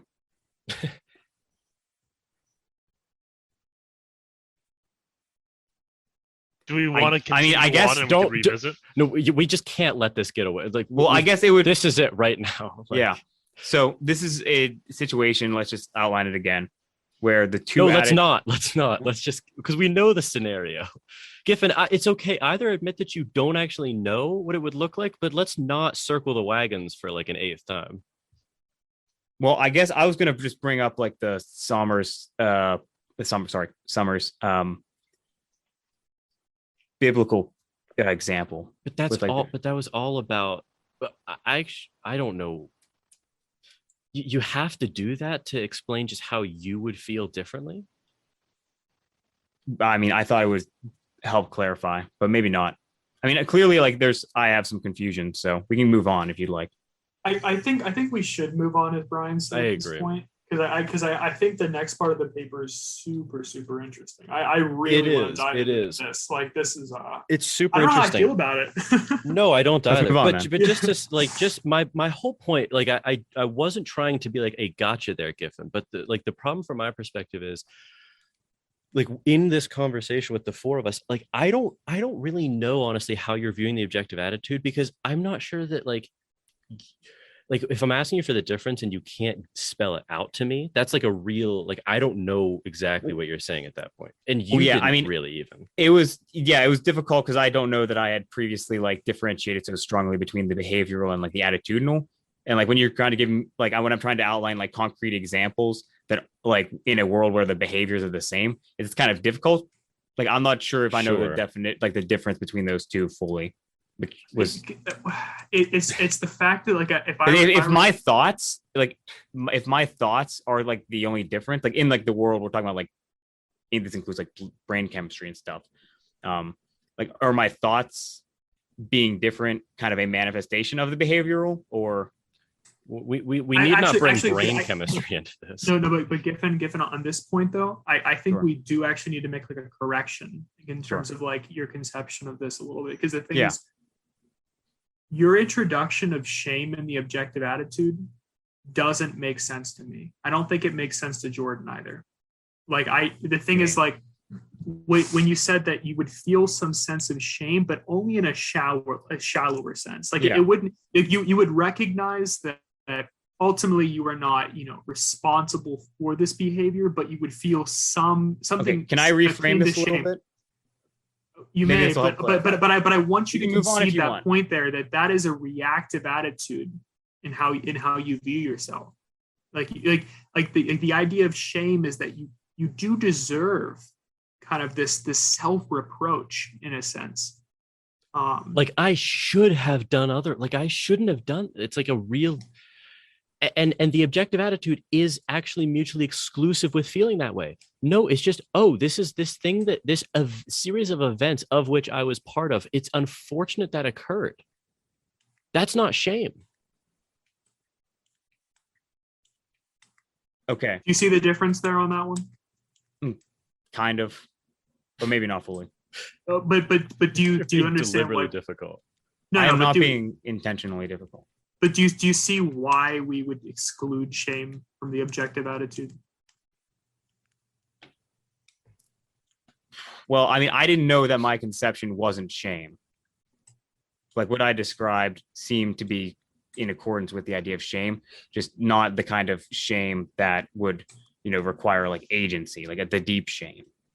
It seemed like your conception of shame was like you can still I could still like have a conception of shame where like I deserve like punishment for myself and my community because like I was acting in such a way that like was bringing negative consequence. Right? Should a machine punish itself though that like malfunctions? I mean, if we want behavior to change, yeah. Why? Well, but no, but that doesn't make any sense. That's only if you define the machine as requiring punishment to change. But if you're taking the objective that doesn't seem that is for sure, that could even be possible, but it's for sure not necessary. If you actually do embody the objective attitude, why would you need punishment to change? That in itself makes no sense. If you actually embody the objective attitude with respect to yourself, you would recognize, this is an unfortunate thing that occurred. Where's therefore I need punishment so that I will learn? Well, Jordan, I think you actually missed it, Jordan, a little bit on that one, because I think the idea though is that didn't Giffin just justify the reactive attitude based on consequences? Like, no, I think that's a different point. No, but like the idea that like it's just like we can justify it through the consequences that it will have in on ourselves, on maybe possibly like if one were to feel shame, it acts as some sort of deterrent for future behavior like that. So no, you're exactly right. But then he went on to say that you can have all of that without taking the reactive attitudes, aka only taking the objective attitude. So I'm at this point like, what the hell is he referring to as objective attitude at this point? Well, I mean, that's my question. I can embody the objective attitude and have made a miscalculation about behavior, or if that makes sense. No, yes, but you're factoring into your own definition, like your own miscalculations. That doesn't make any sense. Like, No, but given your example with the machine, though, like the idea, like I asked, like, could a machine, like, why would a machine punish itself? And you said, well, okay, well, if it will then Inform act as future like, behavior. Exactly. So the idea is that like shame in this sense, like kind of a reactive desert-based attitude, would then possibly, as a consequence of that, result in behavior that, maybe it was self-corrective in a sense. Better. So wouldn't that be the reactive attitude? Well, would I described as like kind of a recognition of like a need to change for the future without like any conception of agency? Does that not ring as shame, or is that like nothing to you? Like, I'm just not sure how you viewed that. I don't think honestly, I have difficulty imagining how the two thoughts existing in the head could be possible. Like the one where you're consciously holding the thought that you are non-agentic, that this behavior, you are not responsible for this behavior, and that you also feel shame for this behavior. I don't see how the two thoughts could be held in the head, in your head at the same time.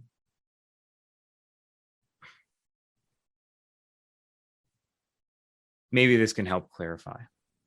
You seem to be like sticking with the point about the like two thoughts in the head at the same time. Yeah, because I think they're contradictory. Right. Well, it doesn't need to be I don't know that there needs to be that conscious thought there.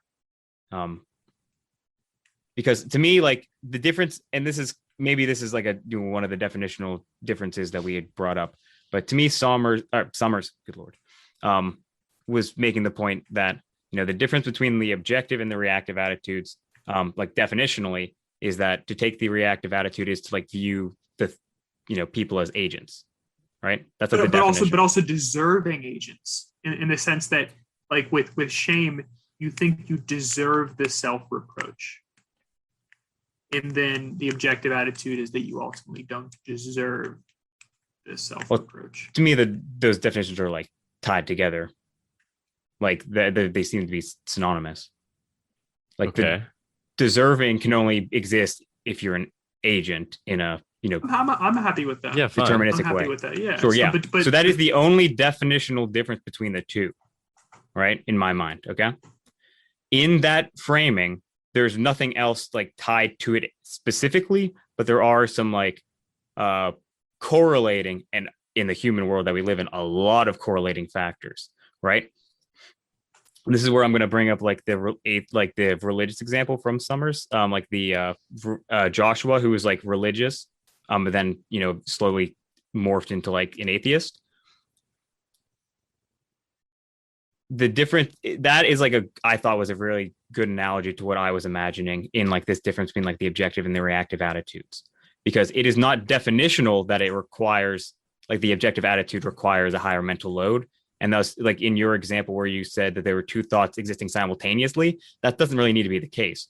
If you can reframe it a little bit, it is not necessarily like the inclusion of a thought about non-agency. It can be the lack of a like conceptualization of agency. Okay, but right? But did that make sense? Am I like yes? It makes sense that you don't need to like necessarily have that right. thought per se in your head. Right. But the idea is that you're going to act on default, or by default, that you don't have agency. Right. If that's your default, then how could you have shame? Like why would that directed self-reproach? Well, I'm still a human, and there are like consequences to that. Like the reproach. Yeah, the reproach can be. Yeah, I think we're talking past each other. That's also just to clarify that the sixth section of that paper, the Joshua example, has nothing to do with the cognitive load. That's not the point that Sommers was making in that section. It's the point of the psychological possibility about how someone can shift over time. And right. But that. Well, I thought that a cognitive load thing was relevant because you can draw an analogy between someone who is like, was pre-programmed to understand like God with respect to like everything. The transition would require mental load, but eventually he would unthinkingly do it. So I was tying that in. I understand that wasn't necessarily exactly the framing that Sommers was using it in, but I thought it was relevant. Giffin, where does that L come from? The what? Sommers. Sommers. I'm gonna be very upset if we don't actually get to what I think I would like to understand as the most. Let's do this. Okay, let's do it. Okay, so all right, so Adam, this was the section that you were just really chomping at the bit to get at. So absolutely, yeah. I'm gonna share the screen for this one. Yeah. Do you want to? So this is 394. So this is saying. So we got to circle back around because that was a long digression. That. So she's saying that even if determinism is true, and even if this implies as a matter of metaphysical fact that we are not free and responsible beings, this, doesn't give us any reason to regard ourselves as unfree or unresponsible beings. And now she's going to explain why.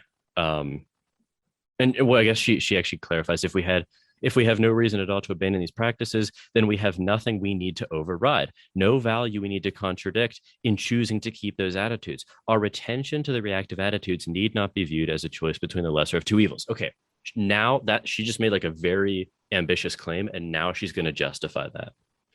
And I think we should skip the case of the addict, because I think for time, it actually makes more sense to go to the case of the robot. I agree, because just to explain this, this is what I took her to be doing, Adam, is she's doing a kind of progression where there appears to be distinctions, but there actually aren't any. It's very much a paraboom 4 case, but almost in reverse.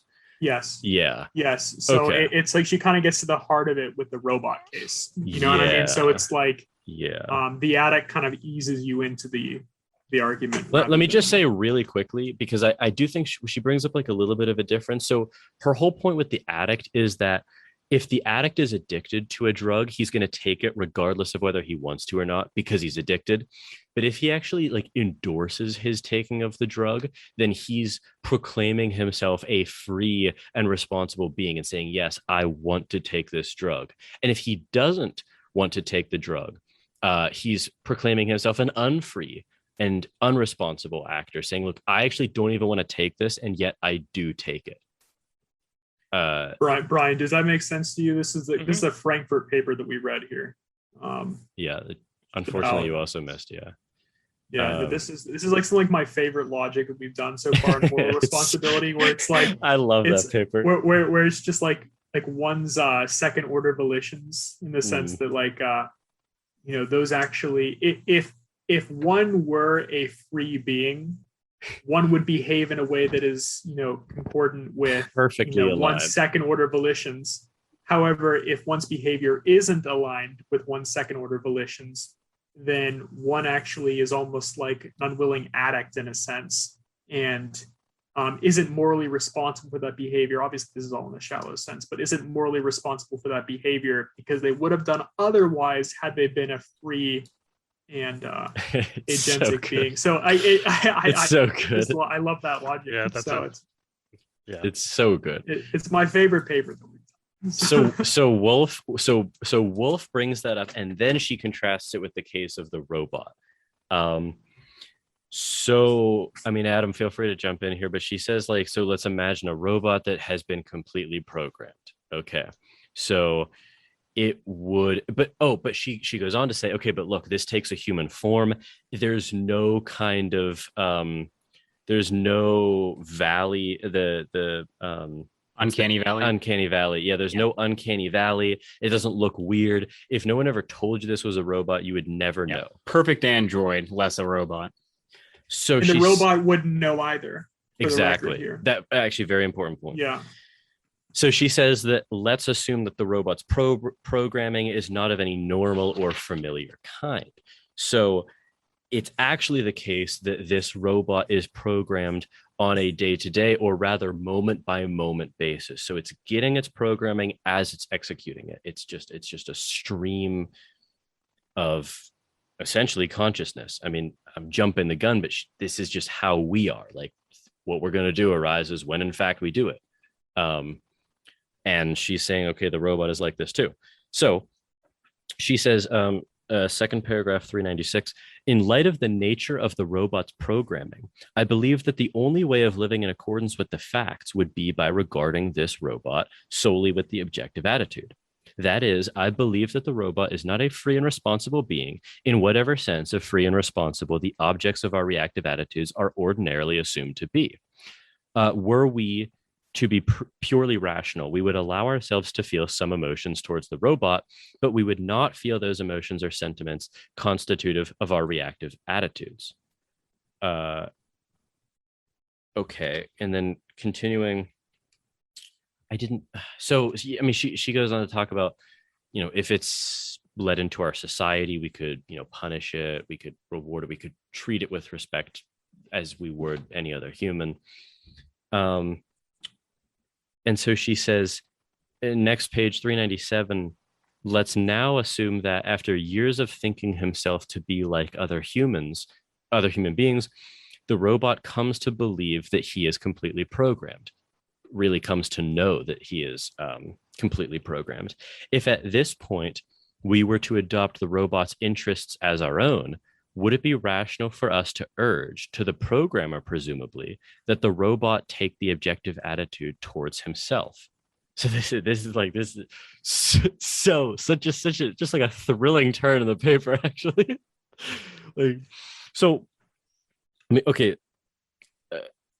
It's worth just continuing to read, honestly. Yeah. By this question, I mean to approach the question: would it be rational for the robot to adopt the objective attitude towards himself as closely as my standards of conceptual coherence allow? I am not sure that we can make sense of the question, what would it be rational for the robot to do? Because the answer it's going to do, it just depends on what the programmer is going to do. But on the robot's behalf, we might ask, what is it rational to do? How should he view himself in the objective attitude? Okay, so here's her answer. So she says, well, I can imagine some situations in which it might be. If, for example, the robot were an individual unusually tormented by an awareness of his limitations, the belief that he was not responsible for the meagerness of his abilities might be a source of some comfort to him. Or if the members of the robot's community did take the purely rational attitude towards the robot's own adoption of the purely objective attitude towards himself might allow him to take this treatment less personally. I'll skip that aside. Insofar as we argue that the robot should adopt or try to adopt the objective attitude towards himself for reasons such as these, however, we are not arguing for the adoption of this attitude simply on the grounds that the attitude is appropriate. That is, we are not arguing that the robot should take this attitude simply because of his and our value in living in accordance with the facts. Our reasons for urging that the robot should take the objective attitude are rather utilitarian ones. His life will be less painful if he takes the objective attitude towards himself. Okay, let's pause. Okay, so far this checks out to me, right? Like I take it that she's just saying one can view himself in the objective attitude if it is a utilitarian, aka consequentialist good. Like if it's this was, just to go back, this was one of the most incisive parts of the Sommers paper.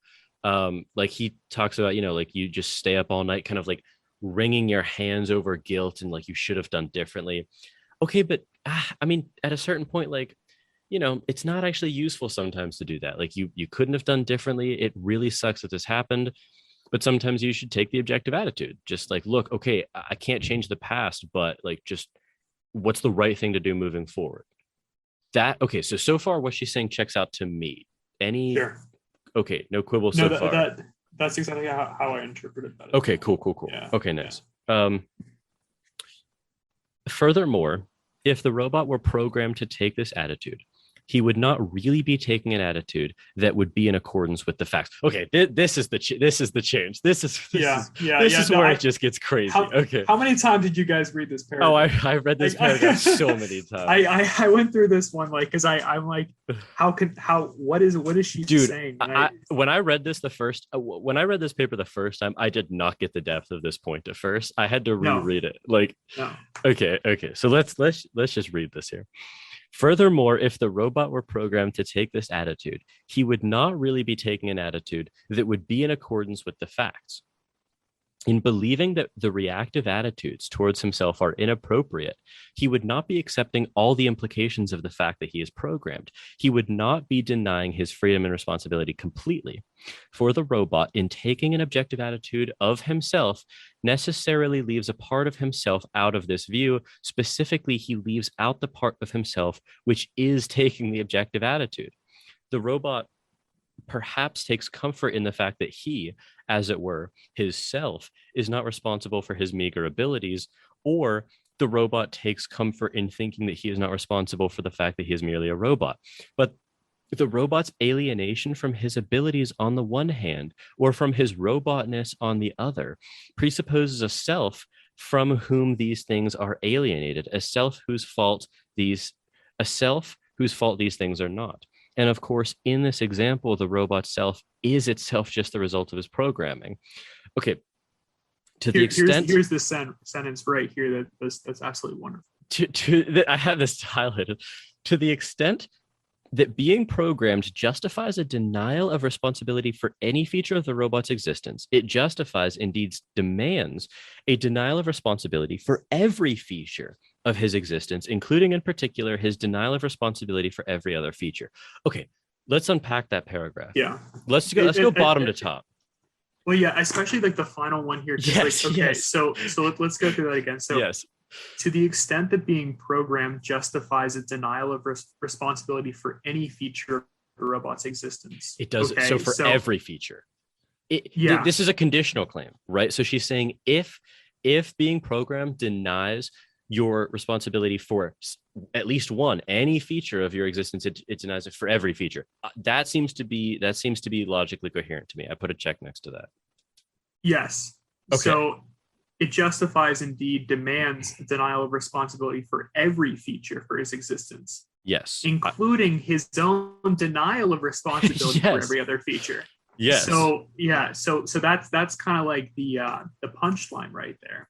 Yes. Is that, you know, what she's trying to sort of bring up here is that even if one, you know, this is kind of jumping the gun just a little bit here, but the idea that she's trying to bring up here is that, okay, so even if you take have an attitudinal shift, you're sort of tipping your hat at the idea that you're acting in an agentic manner. In that sense, you view yourself agentically when you decide to take an attitudinal shift. The objective stance. Yeah. Yes.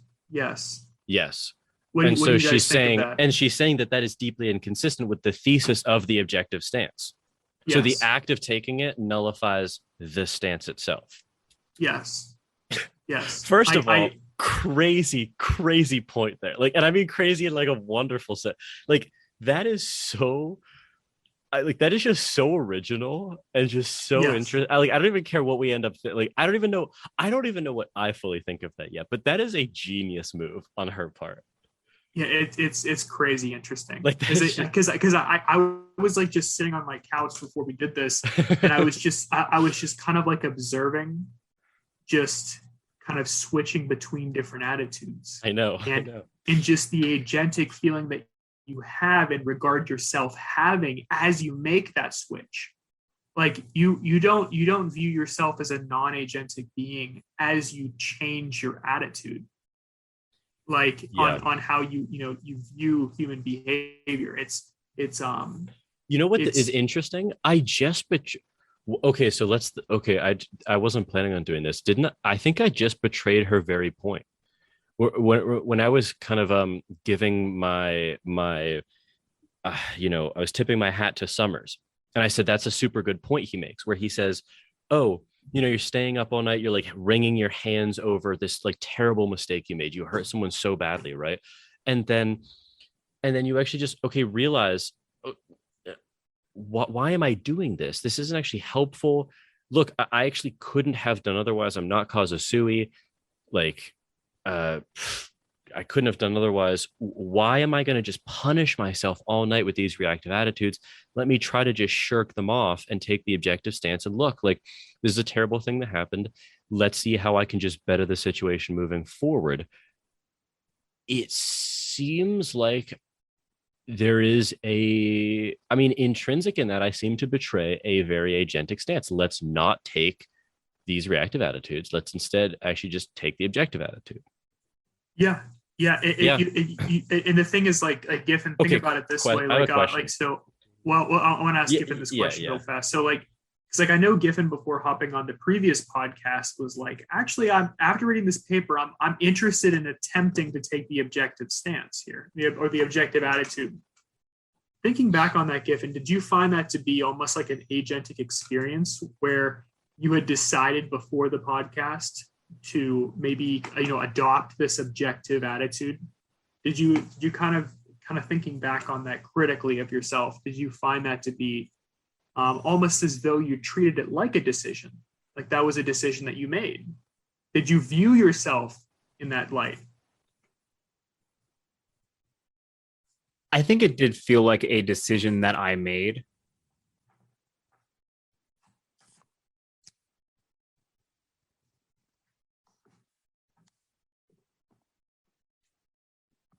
Yeah, I think so. Okay, well, what are the implications there? Okay, Giffin, if you just said that, then do you buy her?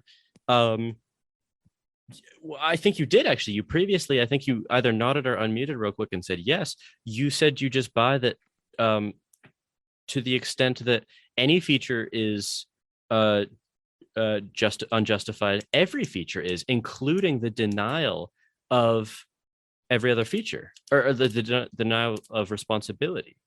So how do you see that intersecting with your other views? I'm not sure. This would be a good thing to kind of discuss if there's like a contradiction there. I kind of see her point. Well, I guess first I did agree with like what she was conceptualizing about like the robot. Was that not a good thing to say? I just don't get what are you saying? What's the point? Did you cut out? No, I'm here.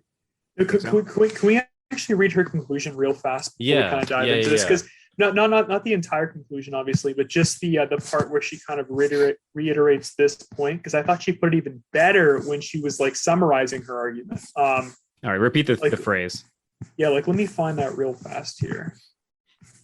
Well, so the point that Wolf is making here is that in taking the objective attitude, which I'm curious if you like, I just want to hear your reactions to this. There's a bit of reticence, I think, about this point. If you're taking the objective attitude and that act of taking it is an agentic one, but the objective attitude in its totality would deny that you could take responsibility for anything, or AKA feel as though you were an agent in doing anything.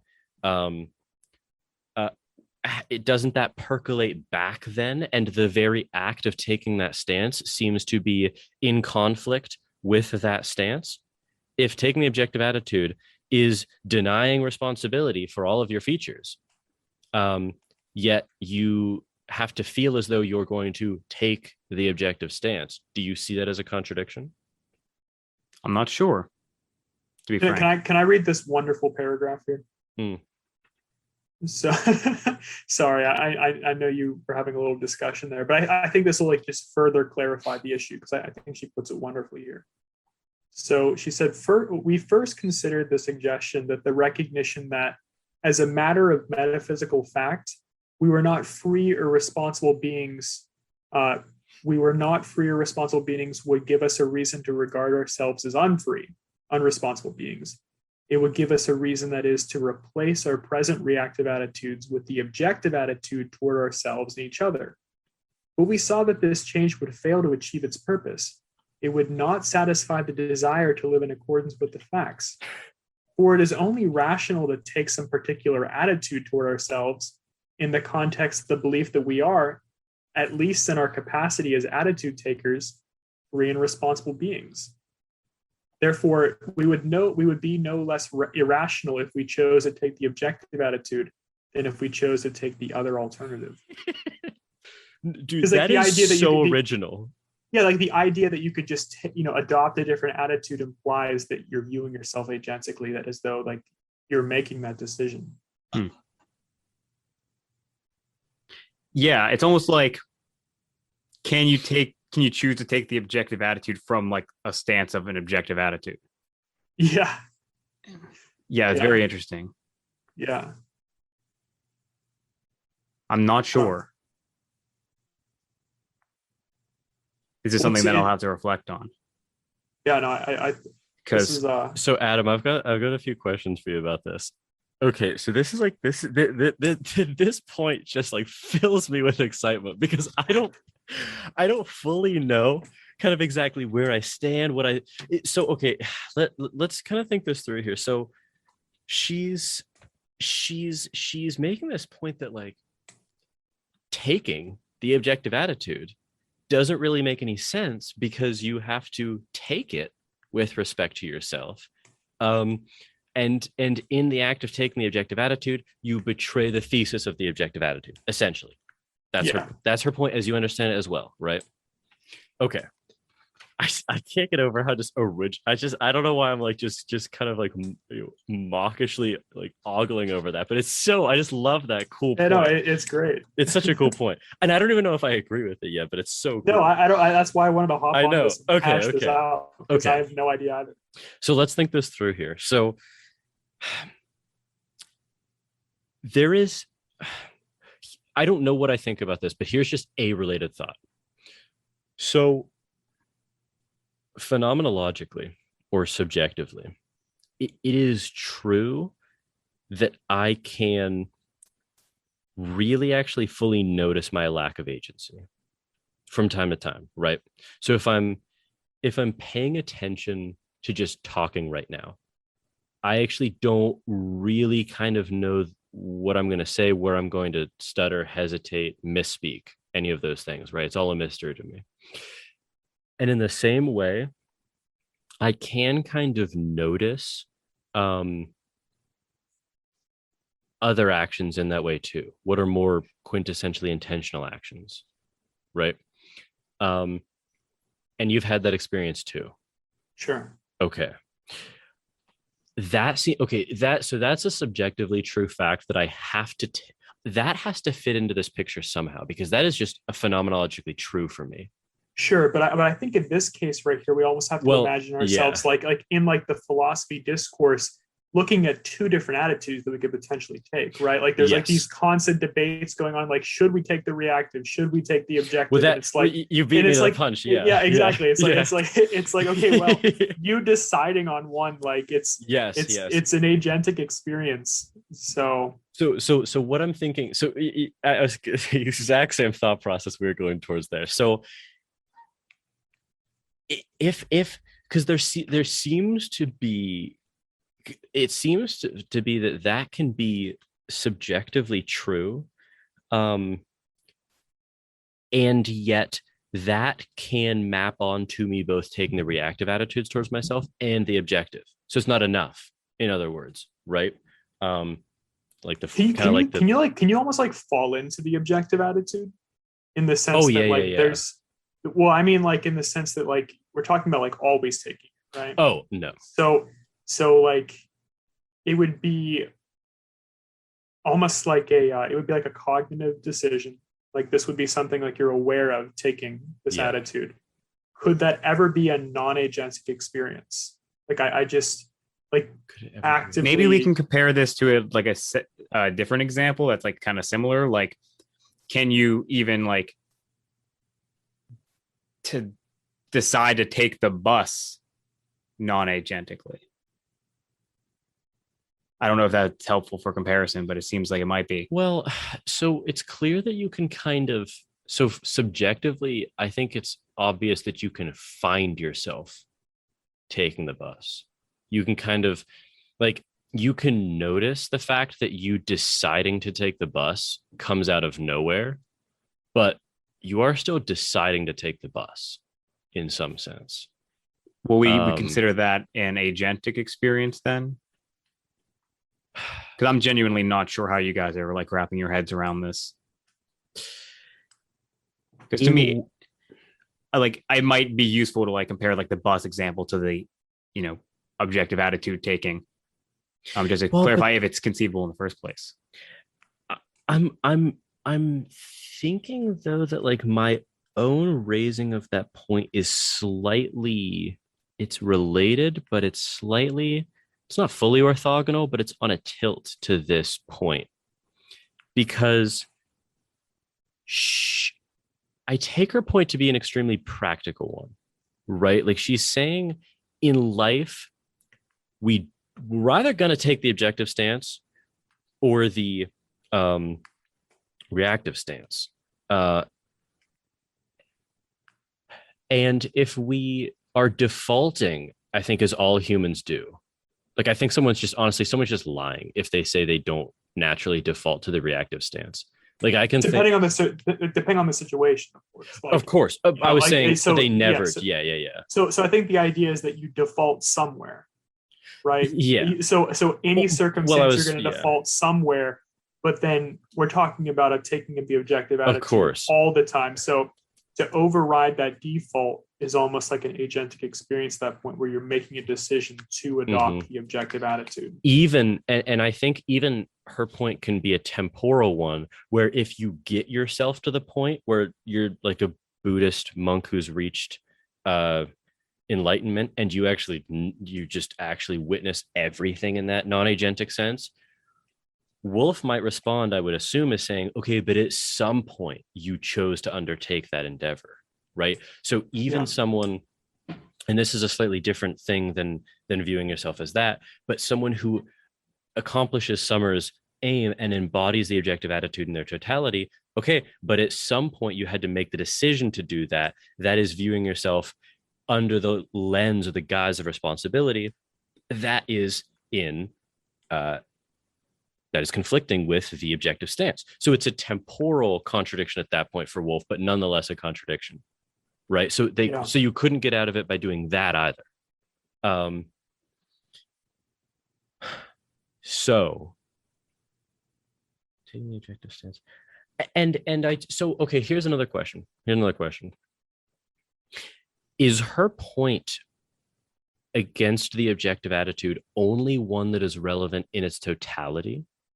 Because we got to remember, like, that is the scope of this paper and the previous one. So it's about a totality claim. That her claim seems to be less poignant if you are looking at it as sometimes it is justifiable to stay in reactivity and sometimes it is justifiable or obligatory to take the objective stance. Then her point is like, okay, sure, but that's just you're trying to take a moral decision or not, or you could be immorally taking the objective stance,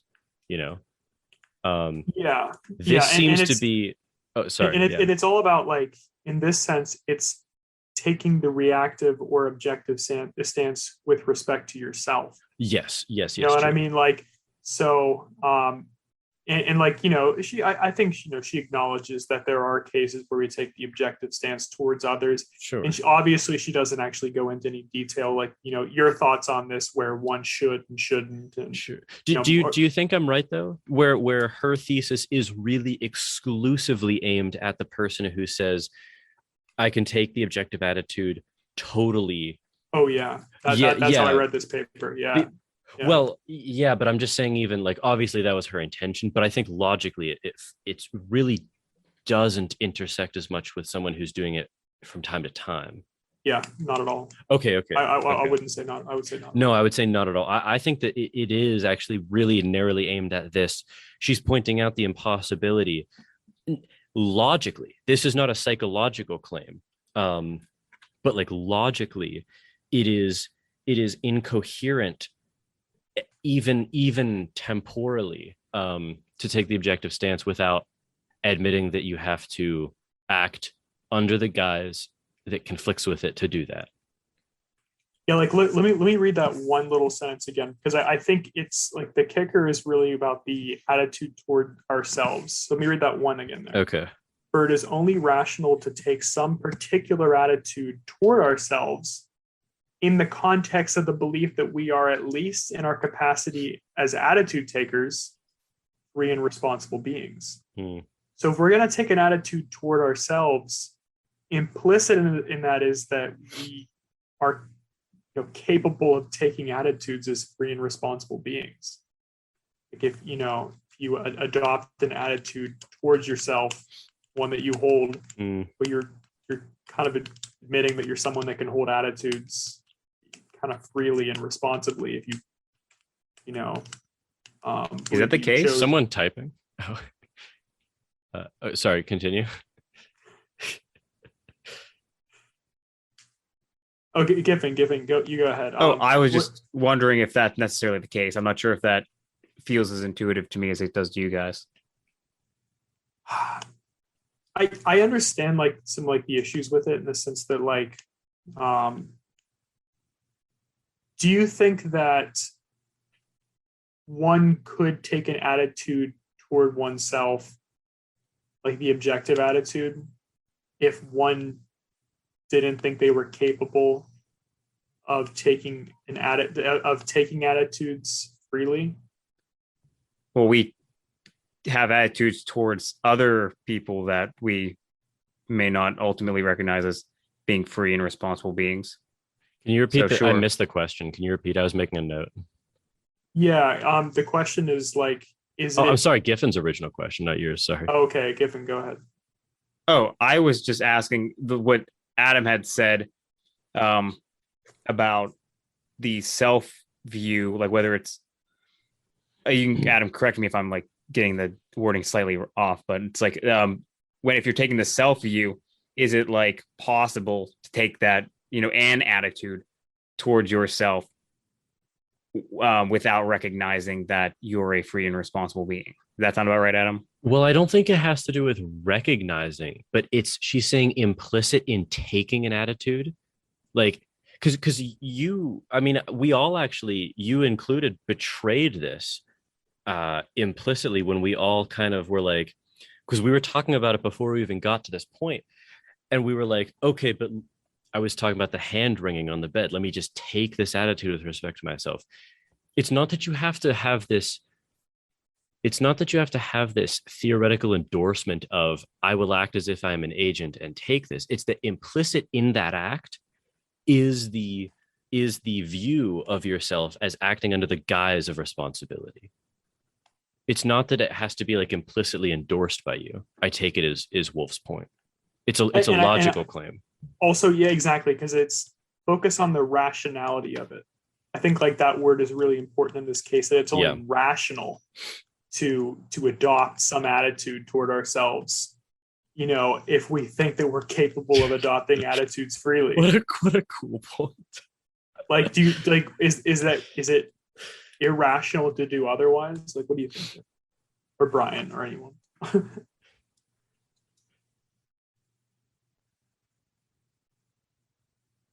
That's a thinker. That's it? I mean, I'm not really following right now. Say that again. So the idea that you would adopt some attitude towards yourself, right? Yeah, it's contradictory. Yeah. It's only rational to adopt some attitude about yourself if you think that you're capable of taking attitudes freely. Right. Dude, I just connected it with we the already rest. Discussed that point. It really sunk into me right now, this point's connection with the rest of the paper.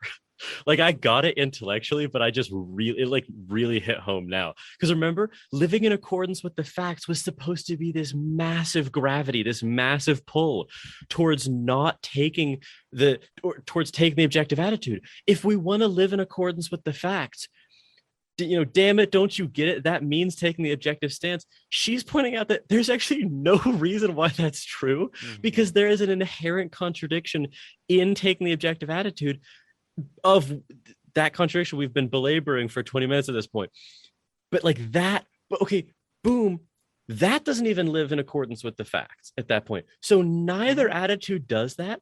Now there's no competing value between the reactive stance, the value of which is that it constitutes our interpersonal relationships, and the value of taking the objective stance in its totality, which is living with the facts, because of that contradiction. I like for that's just like the paper just jigsaw locked in for me. I don't actually give a damn if you think this point is like nonsense or not, but what an amazing structure of a paper. Like what an amazing like dude, it's a 10 out of 10 paper. It's a 10 out of 10 paper. I don't even care. You could disagree with every point she makes and it's a 10 out of 10 paper. So and oh no, I lost the additional thing there. Oh shit. Well, I think but like so like the idea is that like so adopting like the objective attitude towards oneself as though one is a free and responsible being is irrational, and therefore one isn't really living in accordance with the facts at that point. So wow. And she concludes on page 400, the truth of determinism then gives us no reason at all to replace our present reactive attitudes with the objective attitude. It's just like that is the therefore there. And so I take it that holy shit, actually is her okay, Adam, help me out here.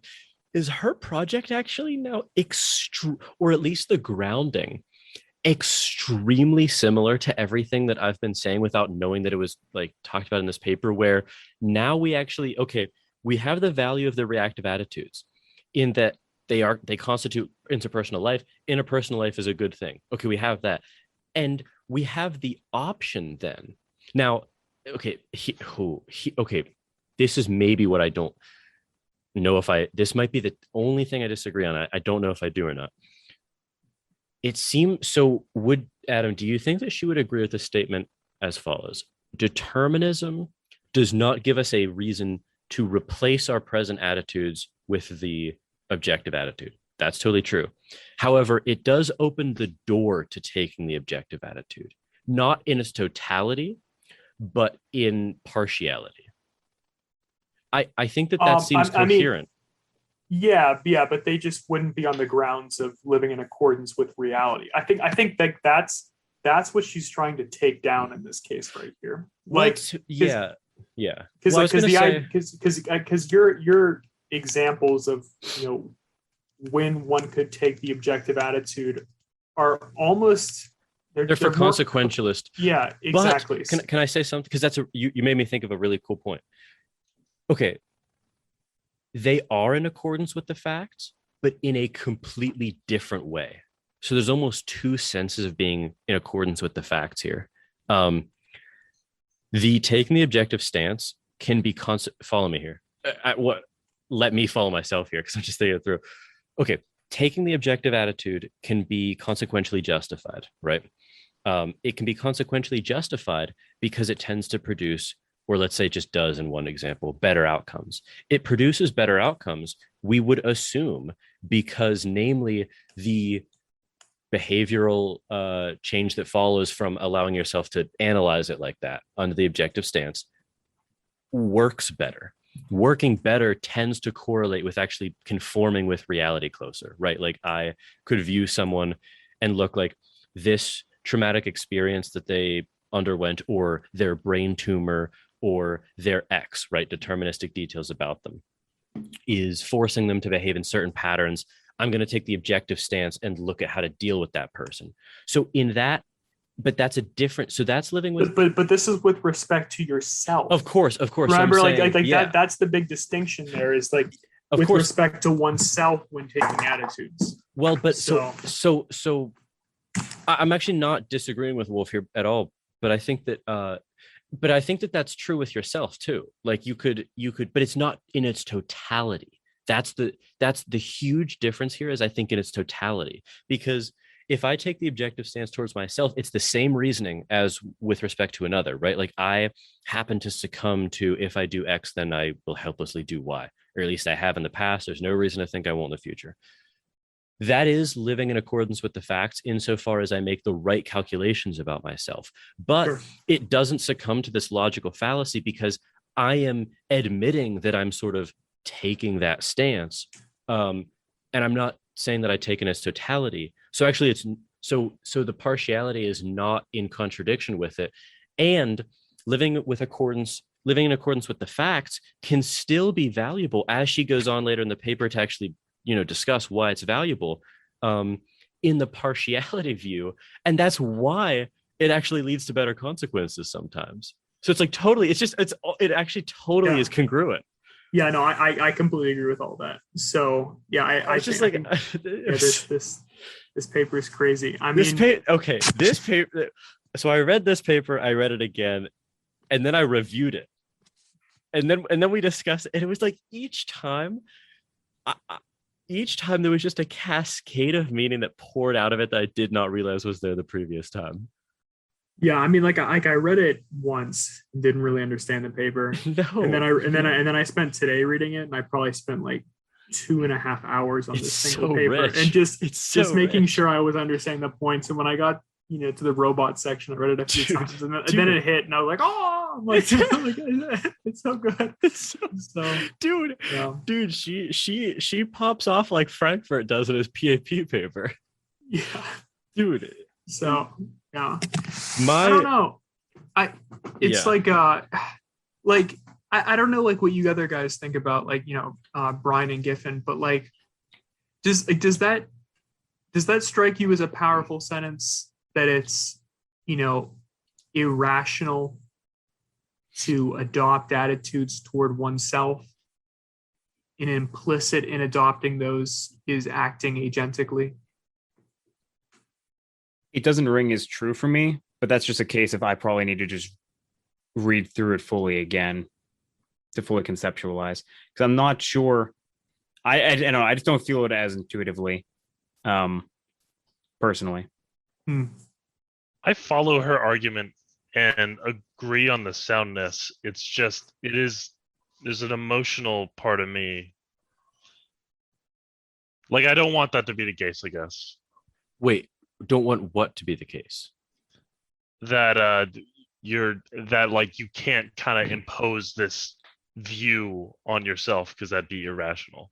Well, but so be careful here, because I don't think she's saying that you couldn't take the objective view with respect to yourself in specific moments, or even in certain circumstances, or over perhaps even long stretches of time.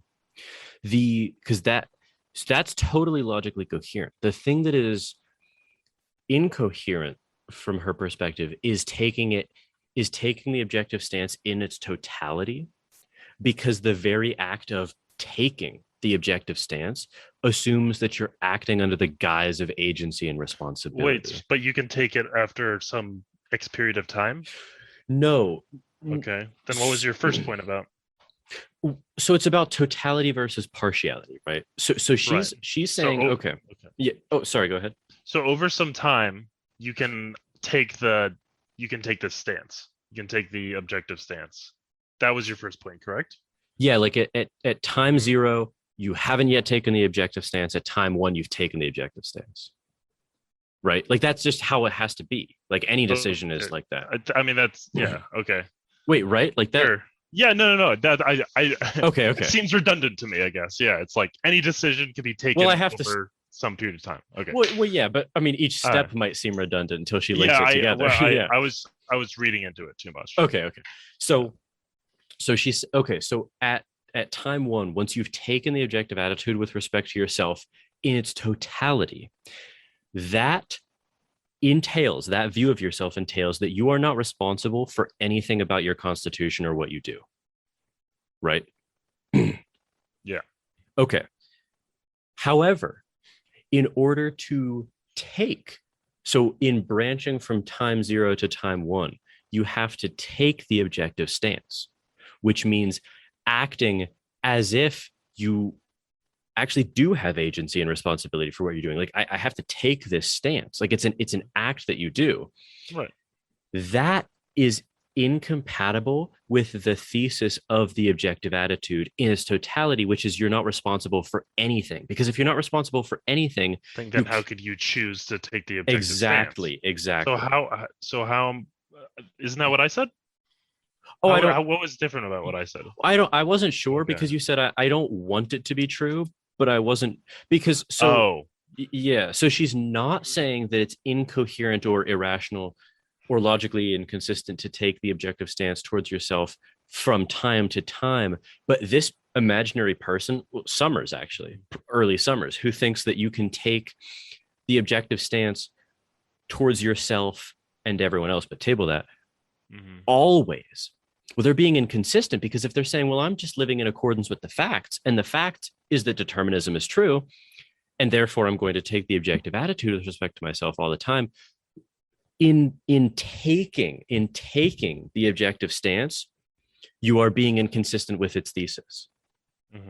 So you're not actually living in accordance with the facts by taking either attitude, because you have to take, because this, because that feature that it is deciding whether or not you want to take the determinist attitude is being, exactly. And now she says, I don't. Okay. I just want to play. I just want to play around with this just a little bit here, just in the sense that, like, it's like, okay, so can you take the objective attitude consistently while recognizing that you're not responsible at all for your adoption of the objective attitude? To me, yes, in wisdom. That's kind of what wisdom is, right? To be honest, Adam, I even think so. I don't know if this is like it's probably psychologically very impossible, but I think that, I mean, let's just, even if you grant that someone could actually get themselves to where they did live in the objective stance with respect to themselves or everyone else. I mean, we already said this, but they initially had to make that choice, so it's still inconsistent, qua her point. But the objective stance, it actually, the objective stance doesn't seem to necessitate that you live like a Buddhist monk and you're just experiencing all of these things washing over you. All it is that you're viewing no one, yourself included, as deserving of praise or blame or desert, and thereby viewing them, Giffin and Sommers will quibble with this, but viewing them as an object in that sense. So your question is, can you do that? And is that somehow inconsistent with even the objective stance towards yourself? It's clearly not towards others. Yeah. But could it be towards yourself? I don't know. Like, I definitely think, like, not all the questions are resolved for me. I mean, like, I know I was all excited there, but because it's a wonderful thought. But I'm just wondering, like, there kind of seems to be a sense in which it's not that inconsistent. Yeah, I just wonder, like. But that's not, I mean, just for the audience, we're not disagreeing with her overall point, because we're talking about in certain circumstances, right, Adam? You and I, we're talking about. Well, no, I'm talking about just the idea of, like, I mean, well, you would obviously need, like, didn't she say the it first was transition, which would be, what were you saying, Adam? Sorry, I think I cut out there. I think you did, yeah. Yeah, but obviously there's, like, the first instant of, like, adopting the attitude, but I'm just trying to think of, like, so you're imagining, let's take an example of someone that is born or created without the ability to take reactive attitudes. They always just live with the objective attitude. Is that some sort of a weird counterexample to her thesis? Yes, that's exactly where I'm going with that. Okay. Yeah, because obviously it's unrealistic, but I'm just thinking, like, conceptually. Yeah, just conceptually, like, just kind of recognizing. You know what's interesting? Here's what I think about that. It is not a counterexample, but not because it's wrong. So okay. Okay, it's not wrong because that person would be living in accordance with the facts, right? But I think that thought example, that scenario isn't actually, it kind of no longer ceases to be relevant almost, because that's not really a person, in the sense that they actually, I feel like if you're born without the ability to kind of take those reactive attitudes, then it's not, then the entire aspect of choice goes out the window. So then to say, oh, well, it's living in accordance with the facts because you never have to make the choice to do it, that's almost just saying like, that's just saying like can a that person not make any choices then? I'm just like trying to think of like back to like the robot example of just like Yeah. I'm just literally thinking out loud right now. So Yeah, this yeah. could go nowhere. That's- But I'm thinking of like we created like, you know, two robots in a sense where one was programmed to take the objective attitude from its creation. Only Right. the objective attitude. Yeah. Only the objective attitude. And The other could another take one, both. another one that could take. Okay. So like examining like Because that's just us. That's just like, imagine a human who, right? Like that's just the same thing. Sure. Yeah. So in like the case of like the robot that can only take the objective attitude and has always taken the objective attitude, it's like could that robot at that point then state as a matter of fact that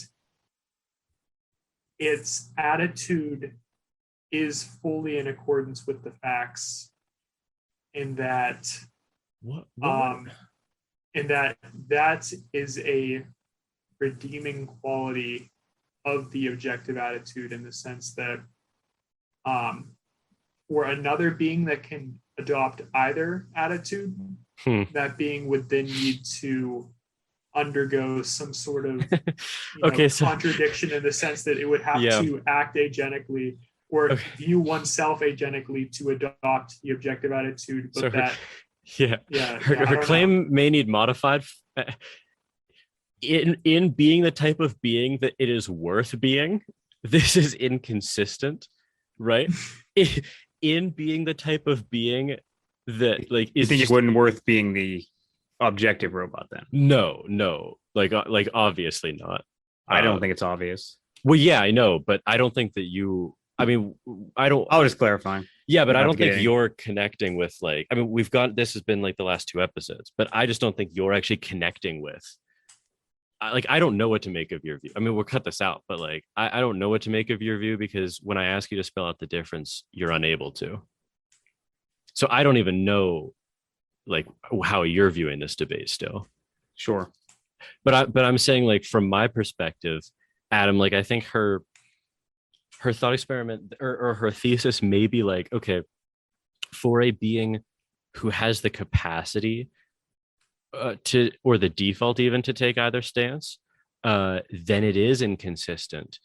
And for a being who actually doesn't have the ability to take either stance, it is not inconsistent, but because of a very strange setup and circumstances. Like it wouldn't connect. But the thing about like the example though is that it just gives us like another sort of lens in which to kind of like choose between the two scenarios, right?